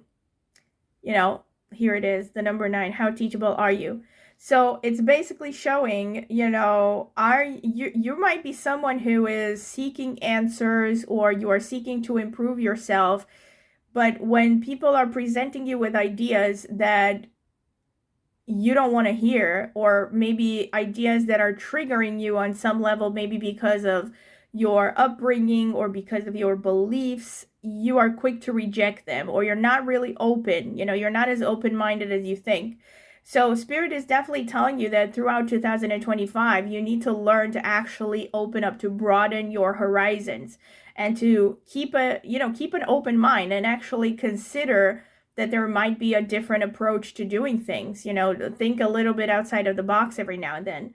So this is especially true if you are someone who, that you are stuck in a rut, kind of in a Groundhog Day situation where you feel like you're not really moving forward. And this is especially true, right? So Spirit is telling you, try different things, get out of your comfort zone, and also be open to being taught by different people. If people make a suggestion, then at least consider it. Don't just immediately shut it down. And I think also the Ace of Pentacles clarifying this is showing that this is about finances. So if you are open-minded, if you are learning new things, you could be really increasing your finances, and you could be increasing your professional success. But the Ace of Pentacles also speaks of a gift. So I think in context here, this could be someone who is coming in to teach you, or it could be a book that you come across that if you felt really drawn to it, if you feel really drawn to it, it could be a strong message that you might have to read that book, because there could be something, that is really going to shift your perception on reality, or bring you some kind of, revolutionary insight that will really help you to improve your living circumstances. And okay, we have the Emperor and the Temperance underneath, and this is the third position. So this is showing what is standing in your way in 2025. The Emperor could actually show an actual person. Could be like an authority figure, could even be like a father figure, but doesn't have to be that.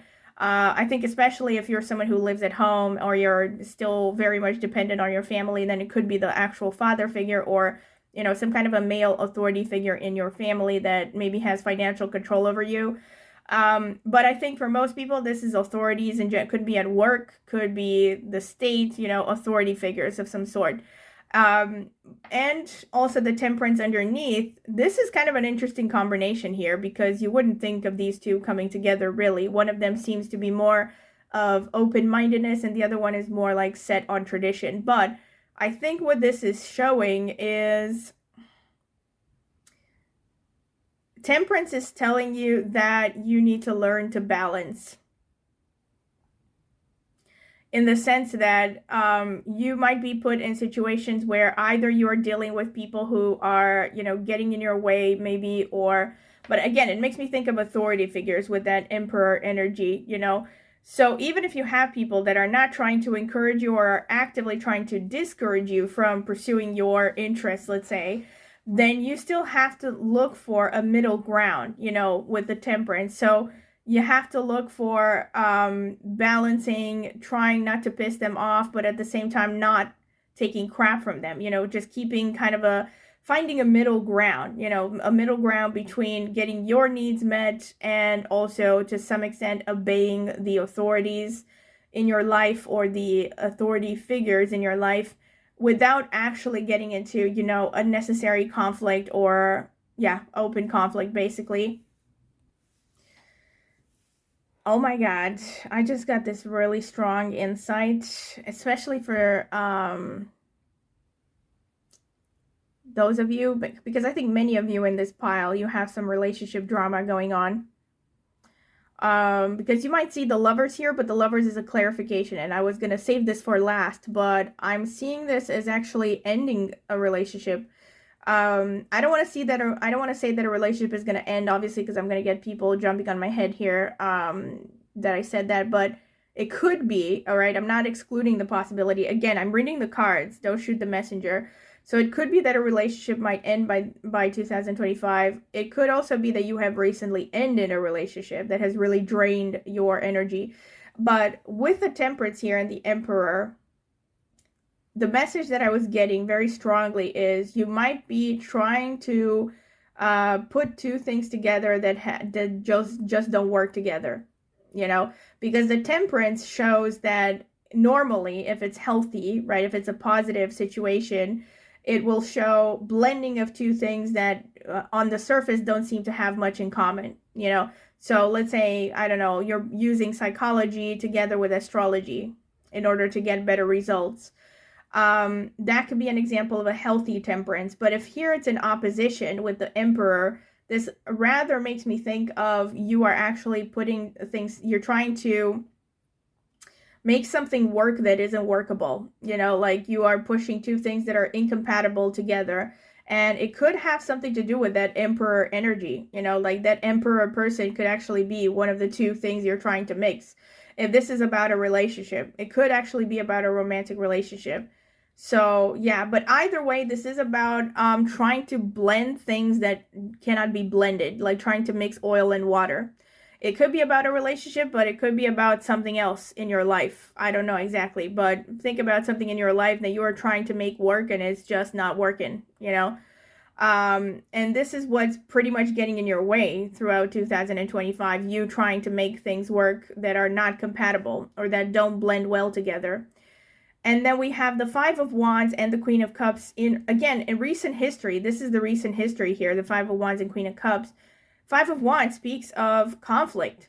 Recent history, you have had a lot of conflict, especially with people, or either conflict or just narrowly escaped conflict, you know, have been in situations where you've had to deal with people who did not understand you or coming from a different background, maybe people who came from different perspectives on life, you know, and you have had to mediate conflicts. You've had to be the Queen of Cups. You've had to be the one who's understanding and forgiving and kind of almost like a mother figure that is constantly forgiving and understanding.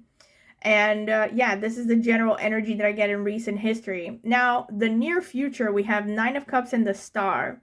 This is extremely positive. This is showing that in the near future, you're going to have a much higher level of happiness. The Star is also speaking of, well, literally getting a fish. Oh my God. Like, I need to take a break. You're not going to get a fish unless you act. Sorry. Unless you actually want to get a fish. But this is about getting a wish. This is about getting your wish, all right? The Nine of Cups is about wish fulfillment. And also, it makes me think of wishing on a star, right? So, but here's the thing. This is really interesting. And again, it's going back to that, how teachable are you? Because the star actually has the symbolism of Aquarius, and it's often, not just from my perspective, but from other tarot readers' perspectives, it's connected to Aquarius, you know, and in the symbolism of Aquarius, the water is information, you know, like Aquarius is about sharing information with the masses. So the way that I would read this is, on the one hand, you might be getting more recognition, but this is also about you getting in a position with the Nine of Cups where you reach a level of understanding, I think mainly on soft, let's say soft types of information. So I'm not seeing here like, you know, I'm not seeing something like computer technology or, you know, genetics or something in that. I'm seeing more things that have to do with intuition, psychology, you know, astrology, Reiki, energy work, stuff like this, you know, soft skills, quote unquote, emotional things that have to deal with emotional awareness and emotional development and self-awareness and all that, spiritual awareness. So you might reach a position by the end of 2025 where you are in some kind of a teaching position, you know, where you're going to be able to guide others that are in a less enlightened position, or that are in a difficult position in life, you know. So you kind of becoming a kind of a guide is one thing, but either way, the Nine of Cups is talking about you getting your wish one way or another. So there's some kind of major happiness happening by the end of 2025. And now let's get to the complicated part, which is the Hermit, and clarified by the Queen of Swords. Sorry, I don't know what the hell's going on. Is Mercury retrograde? I haven't checked. But I'm struggling to pronounce the right words or something, and I haven't had anything to drink yet. So anyway, we have the Hermit, we have the Five of Swords that came out, like I said, clarified by Queen of Swords, and the Five of Swords was clarified by the Lovers. So the way that I see this is, I think you are actually ending a relationship. Either you are ending it, or you have ended one in recent history and you still are, you know, not fully over it. And what this is showing you, I mean, hello, you have this card with solitude. Once you embrace the inner divine and your own sacred solitude, the right people arrive at the right time, exactly on schedule, without forcing or chasing. And you also have the Hermit here as an outcome. So this is the outcome of the entire year. What I see from this is that, and again, we have the Queen of Swords, which is Aquarius energy, and you becoming more rational and enlightened. Queen of Swords is an energy of that, a kind of archetype that takes it the way it is. You know, doesn't need any sugarcoating, tells it how it is, sees it how it is. Nobody can pull the wool over her eyes.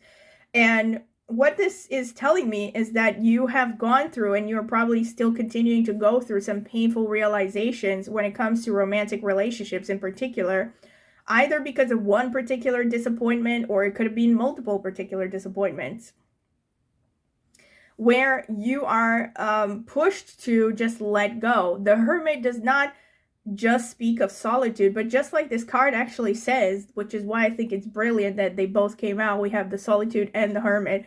The Hermit is about being true to yourself. It's about being authentic and not sacrificing your authenticity for the sake of a relationship. So it's not telling you that, oh, you're going to necessarily be 100% alone, or that you're going to be alone throughout this year or the next year even. But what it is showing is that you need to stop trying to sacrifice yourself for the sake of connection. And that if you basically just let go and you stay true to yourself and focus on the things you love to do, you're actually going to attract your tribe. Not just romantically, but also friends and the people who are actually worth keeping in your life. And they're actually going to be there for you and see you for who you are, as opposed to, well, shallow BS, right?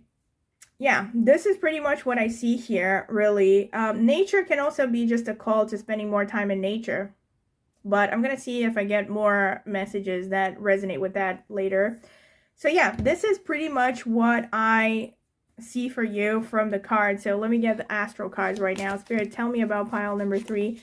What is 2025 going to bring? We have the 2nd house, resources and values. We have 5th house, joy and play. We have 9th house, learning and faith. Some of you are really like learning about something. 8th house, transformation and mystery.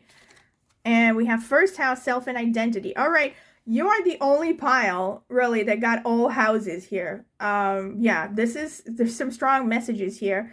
So 2nd house, resources and values. This is speaking about you needing to focus on managing your finances, you know, saving as much as possible, not being reckless with your spending.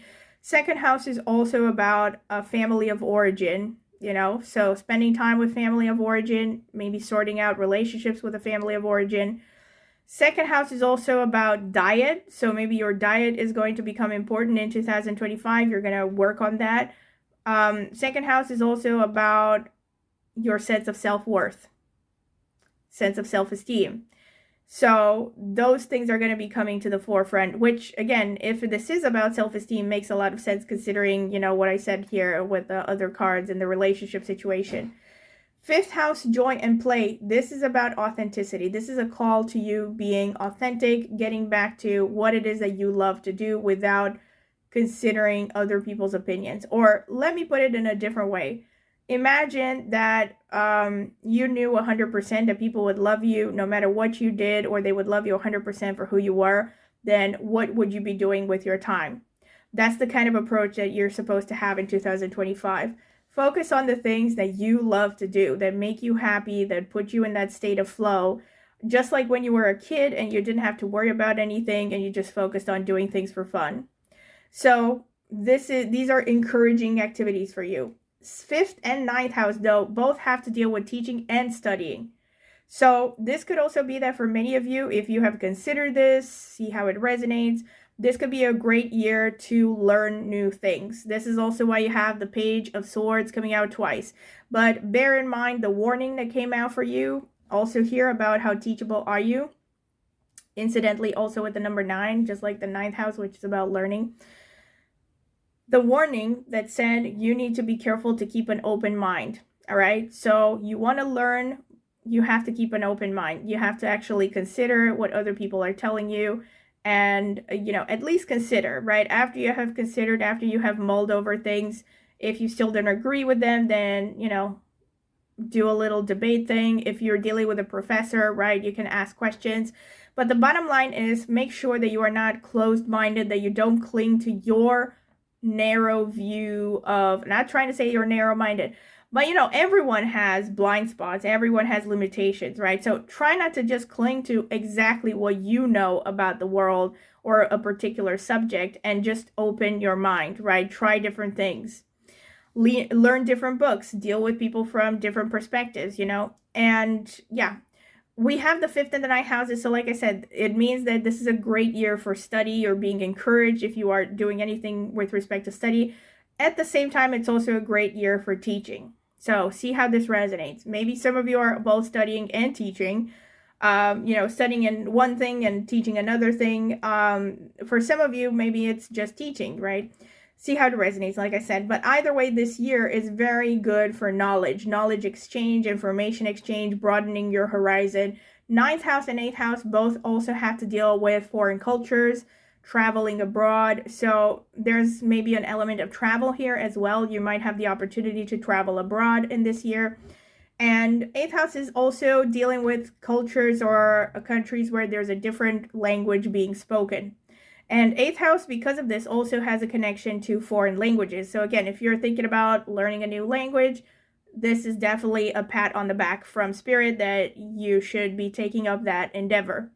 We have the 1st house, self and identity. This is also not surprising. I wouldn't be surprised if many of you, okay, maybe not many, but I wonder if some of you have Ketu in the 7th house with this spread.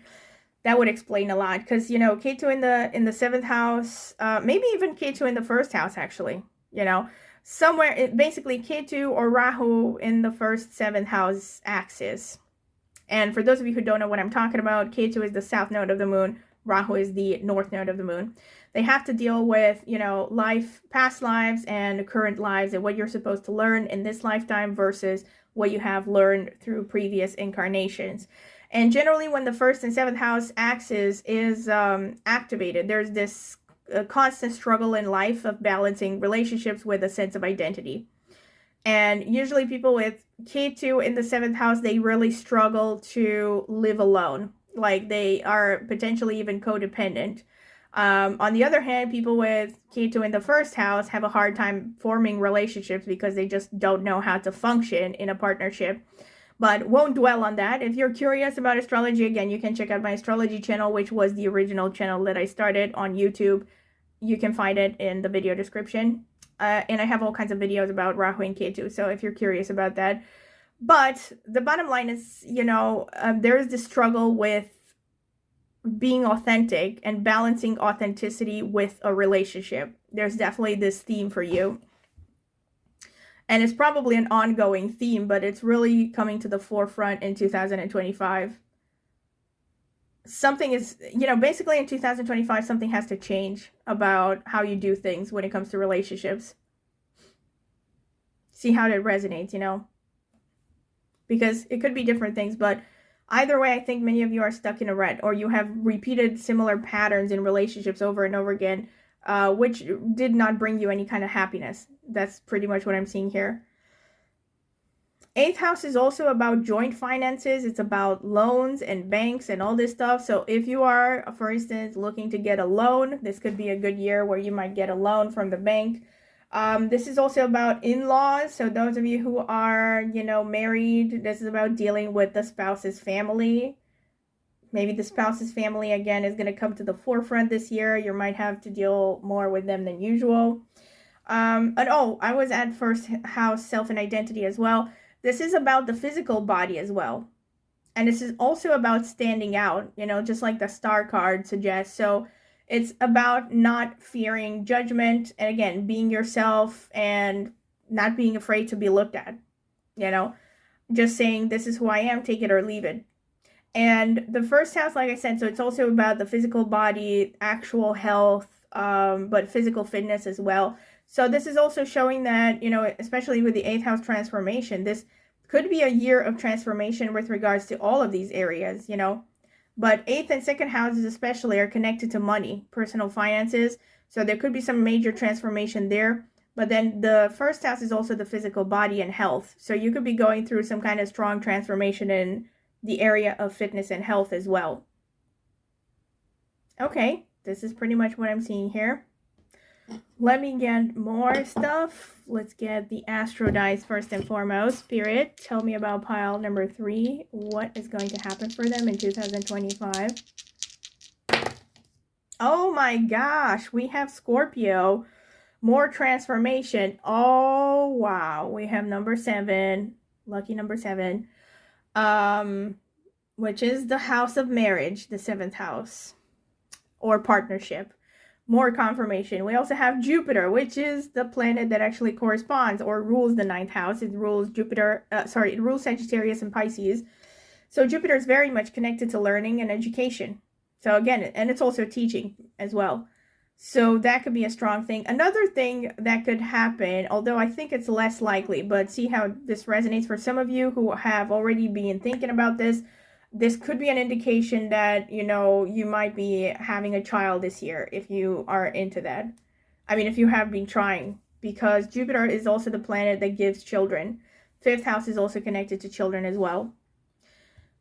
That's, you know, just felt like saying that for some people. But 7th house, like I said, this 7th house and the 1st house coming out together, very strong confirmation of what I have said, basically, which is that this year is very much about this balance between relationship and the individual. 7th house, yeah, relationship issues, relationship drama, let me put it like that. But the 7th house can also relate to the star, because it's also the house of the audience.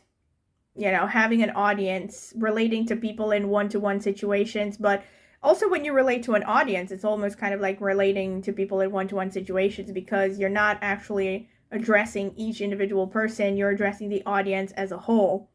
So I think that for many of you, there is going to be an increase of popularity this year. Okay, let me get some charm, Spirit. What is going to happen in 2025 for my pile number 3?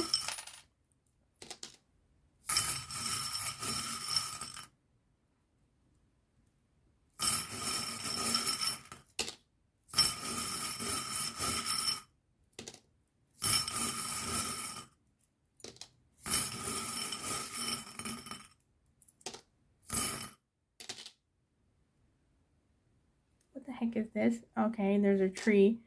Wow, there's a tree and you have nature. That's nice. Okay, we also have another of these symbols. 2 of them came out. We have these 2 symbols that have 1905 written on them. Then we have this circle, and we have made with love. And we have a horseshoe, which is about luck. Yeah, not surprising, because you have Jupiter, which is the planet of luck. We have the horseshoe, that's a confirmation. But the 1905 thing, whenever I get this, it also makes me think of music. But it also makes me think of the past. Obviously, because 1905. What this makes me think of is something about legacy, tradition. Like, some of you maybe have felt the pressures of maintaining a legacy or a tradition in your family. And that's going to be something that you're going to have to, well, reconcile this year. Because, again, you're being pushed to be yourself, ultimately. And you have, sorry, you have hope, you have dream. This is Jupiter energy as well. We also have family. Yeah. This is a lot of focus on basically your ultimate goal in life. This is what I'm seeing here with the hope and dream. Made with love is, to me, it's kind of a confirmation of you needing to focus on creativity, maybe creative hobbies, you know, doing things with your hands, doing things that you enjoy in general. And then we have the owl here, which to me is a very strong confirmation of the Jupiter energy. You're definitely focusing on studying and learning in 2025. We have the parrot here, so communication is also important. I would also connect it to the foreign languages thing for some of you if you're interested in learning a foreign language. And then we have a sword, which makes me think of cutting ties, honestly, in this context. So I really think that for some of you, and again, I'm not encouraging anything, but it's up to you to decide. I think Spirit is telling you that maybe some relationships just aren't worth it. You know, this is about you looking around and just realizing, you know, who are the people who are actually for you and who are the people that are actually maybe holding you back. And we have this thing that makes me think of wreaths. It is kind of a wreath. Or you can see it as a ring. And I just see this as success, honestly. Explains that 9 of Cups.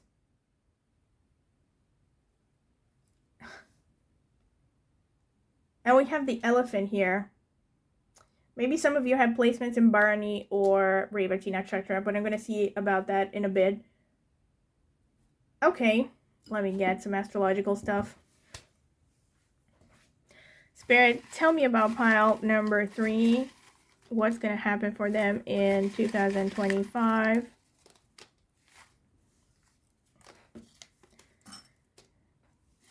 Spirit, tell me about pile number 3. What's going to happen for them in 2025? Okay, I think that's enough.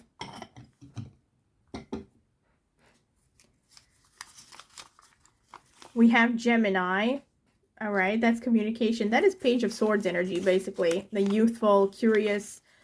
Wow, Scorpio twice. So with Scorpio coming through, 8th house coming through, Scorpio coming out twice, actually, and the 8th house, this is a very transformative year. I would say transformative is pretty much one of the key words, if not the key word for you in 2025. We also have Venus, the planet of romance. Also happens to rule the number 6, which the lover sits on. Okay, planet of romance, marriage, you know, I'm going to get into that a little bit. Oh my god, oh my god, oh my god. Rahu, the north node.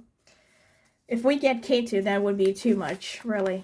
We also have Cancer. Yeah, we're probably not going to get Ketu. And we also have Leo. Yeah. This is moon and sun energy, mother and father archetype. Okay, we also have Rahu. Rahu can also be about foreign cultures, dealing with foreign cultures, dealing with people from different backgrounds. And it's also the co-ruler of Aquarius, which came out multiple times for you. The energy of Aquarius came out actually twice with the Star and the Queen of Swords. They came out. So we have Anuradha falling in Scorpio and ruled by Saturn. Uttara Ashadha falling in Sagittarius and Capricorn, ruled by the Sun. We have Punarvasu falling in Gemini and Cancer, ruled by Jupiter. We have Revati falling in Pisces, ruled by Mercury. We have Rohini falling in Taurus, ruled by the Moon. We have Magha falling in Leo, ruled by Ketu. We have Vishaka falling in Libra and Scorpio, ruled by Jupiter. We have Kritika, ruled by the Sun, falling in Aries and Taurus. So, Kritika, which is ruled by the Sun, with Uttarashadha ruled by the Sun. By the way, I'm not going to give any spoilers, but if you felt drawn to any of the other two piles, you might want to check them out because there might be messages there for you, but only if you felt drawn to them. Okay, so we have the two nakshatras that are ruled by the Sun, the Uttarashadha and the Kritika.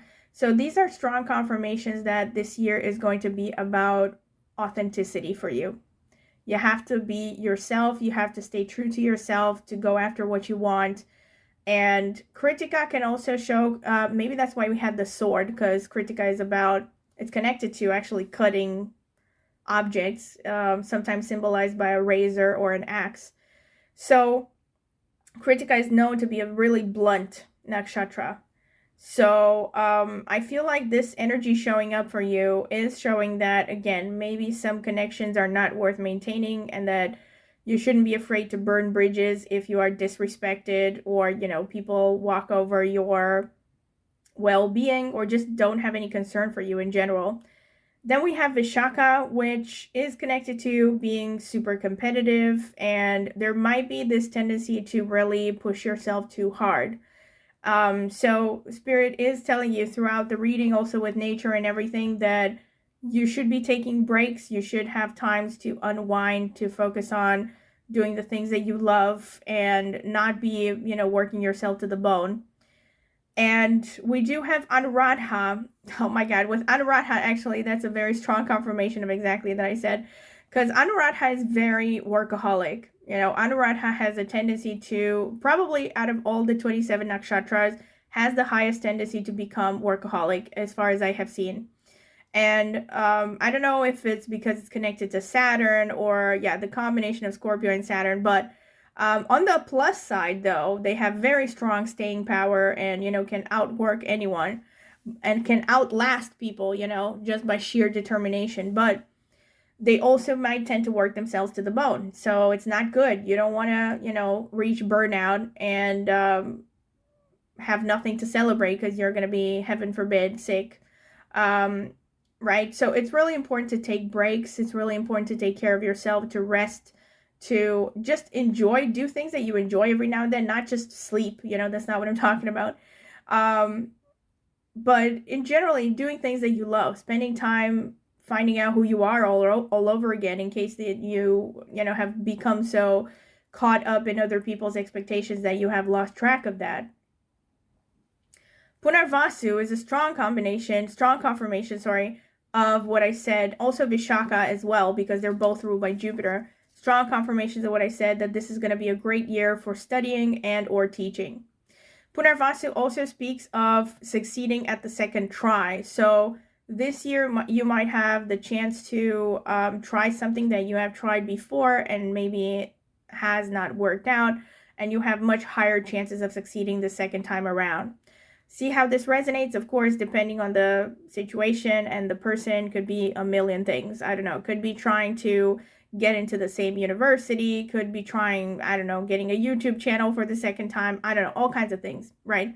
So this is an encouragement that if there's something you want to do that you have tried before and it didn't work out, you might have a greater chance of success the second time around. And it's going to be this year. Aside from that, we have Rohini is very focused on creativity. Revati to some extent as well. Revati and Rohini are also both known for their physical beauty to a large extent. You know, natives of Revati and Rohini are generally very good looking. So I do think, especially, like I said, in line with the 8th house and the 1st house showing potential transformation, it could show a glow up for many of you when it comes to your physical appearance, especially if you take care of yourself and, you know, start a new fitness routine, a new healthcare routine. That's a strong indicator. Another thing is with Revati, there is an aspect of travel. So there might be opportunities to travel showing up this year. This is definitely confirming the 9th house and the 8th house that came out as well. You might have, you know, greater opportunities to enjoy yourself when it comes to traveling, especially traveling for leisure, and especially things that have to do with flying, you know, taking a flight. And for some of you, more specifically, it could actually be on flying itself. I don't know, like taking a course in flying, becoming a pilot or a flight attendant or something like that. Revati is very much connected to anything involving flying, you know, as an activity. So if you are someone who has considered taking, you know, some activity regarding to flying, this is definitely an encouragement from the universe that it's a good year for that. With Magha, I've actually said this in one of the other piles. I don't remember which one, honestly. But you have Magha, you have Vishaka. Both of these nakshatras can potentially speak of a difficult lineage, ancestral traumas, difficult relationship with at least one parental figure. And then you also have the Cancer and Leo, which speak of the mother and the father archetype.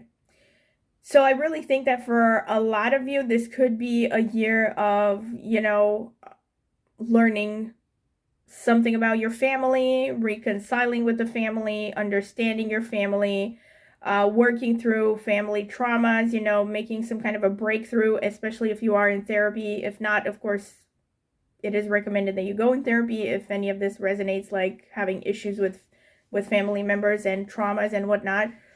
Yeah, so this is pretty much... Oh, I just realized we have, yeah, I forgot, I think I did mention it, but it also confirmed, right? You have the elephant and we have Revati, because Revati is actually connected to the female elephant as a yoni. There's this whole thing in Vedic astrology about how each nakshatra corresponds to an animal. And those of you who come from my astrology channel, you know that. And also, I just realized you have the fishbone here, which to me is kind of a confirmation of that 9 of Cups. Fishbone, wishbone, it's all there. You know, obviously my brain cannot distinguish between wish and fish sometimes. So yeah, makes me think for some reason of good luck, basically. And yeah, also with Kritika coming forward here, you're definitely going to become more assertive. You're going to become more outspoken, maybe a little bit more blunt as well. You know, telling things like they are. With the Queen of Swords, again, these are confirmations. Kritika and Queen of Swords, they go hand in hand. Sometimes Satabhishak also goes hand in hand with Queen of Swords energy. But this time we had Kritika coming up. So yeah, I think a lot of people might be, you know, rubbed the wrong way because of your newly found assertiveness, especially if you're someone who maybe, you know, hasn't talked much in public and usually, or, you know, you're more of a quiet, seemingly submissive person. You might shock people with how outspoken you are. And I think with your refusal to take crap, I think, really, based on these cards here. Okay, also, Uttarashadha is a very strong confirmation of what I said of maybe teaching spiritual things. Uttarashad is like, it's called a priestly caste, you know, so it's connected to teaching of higher knowledge and a higher sense of awareness and all that. So it could even be that for some of you. All right, so this is pretty much what, did I look at this? What is this? Oh yeah, Venus. Yeah, I looked at all of that. So this is pretty much what I have for you, pile number 3. I hope you have enjoyed it. And once again, if you have, don't forget to like the video, subscribe to my channel. If you haven't done so already, it's the easiest way to support me and it is free. Also, consider clicking on the notifications bell if you want to see when I will post a new video. Comment in the comment section with any feedback you would like to give or ideas for future topics that you would like me to cover. And aside from that, if you would like to support me further, of course, you can do so by sharing these videos with anyone you know, or of course, liking and all the things that I've said. Also, maybe leaving a tip if you'd like, or becoming a member for a small monthly fee.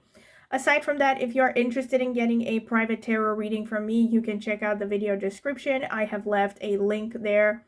Actually, I have left my email address there. You can email me for more information about what getting a reading entails, prices, options, and all the other details.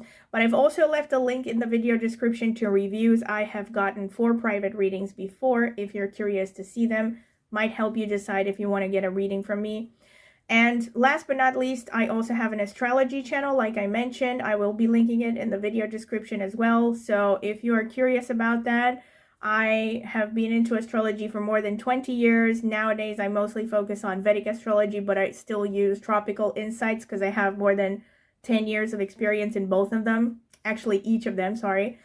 So yes, if you're interested in astrology, you're curious about that, go ahead and check it out. Maybe subscribe. I would greatly appreciate it.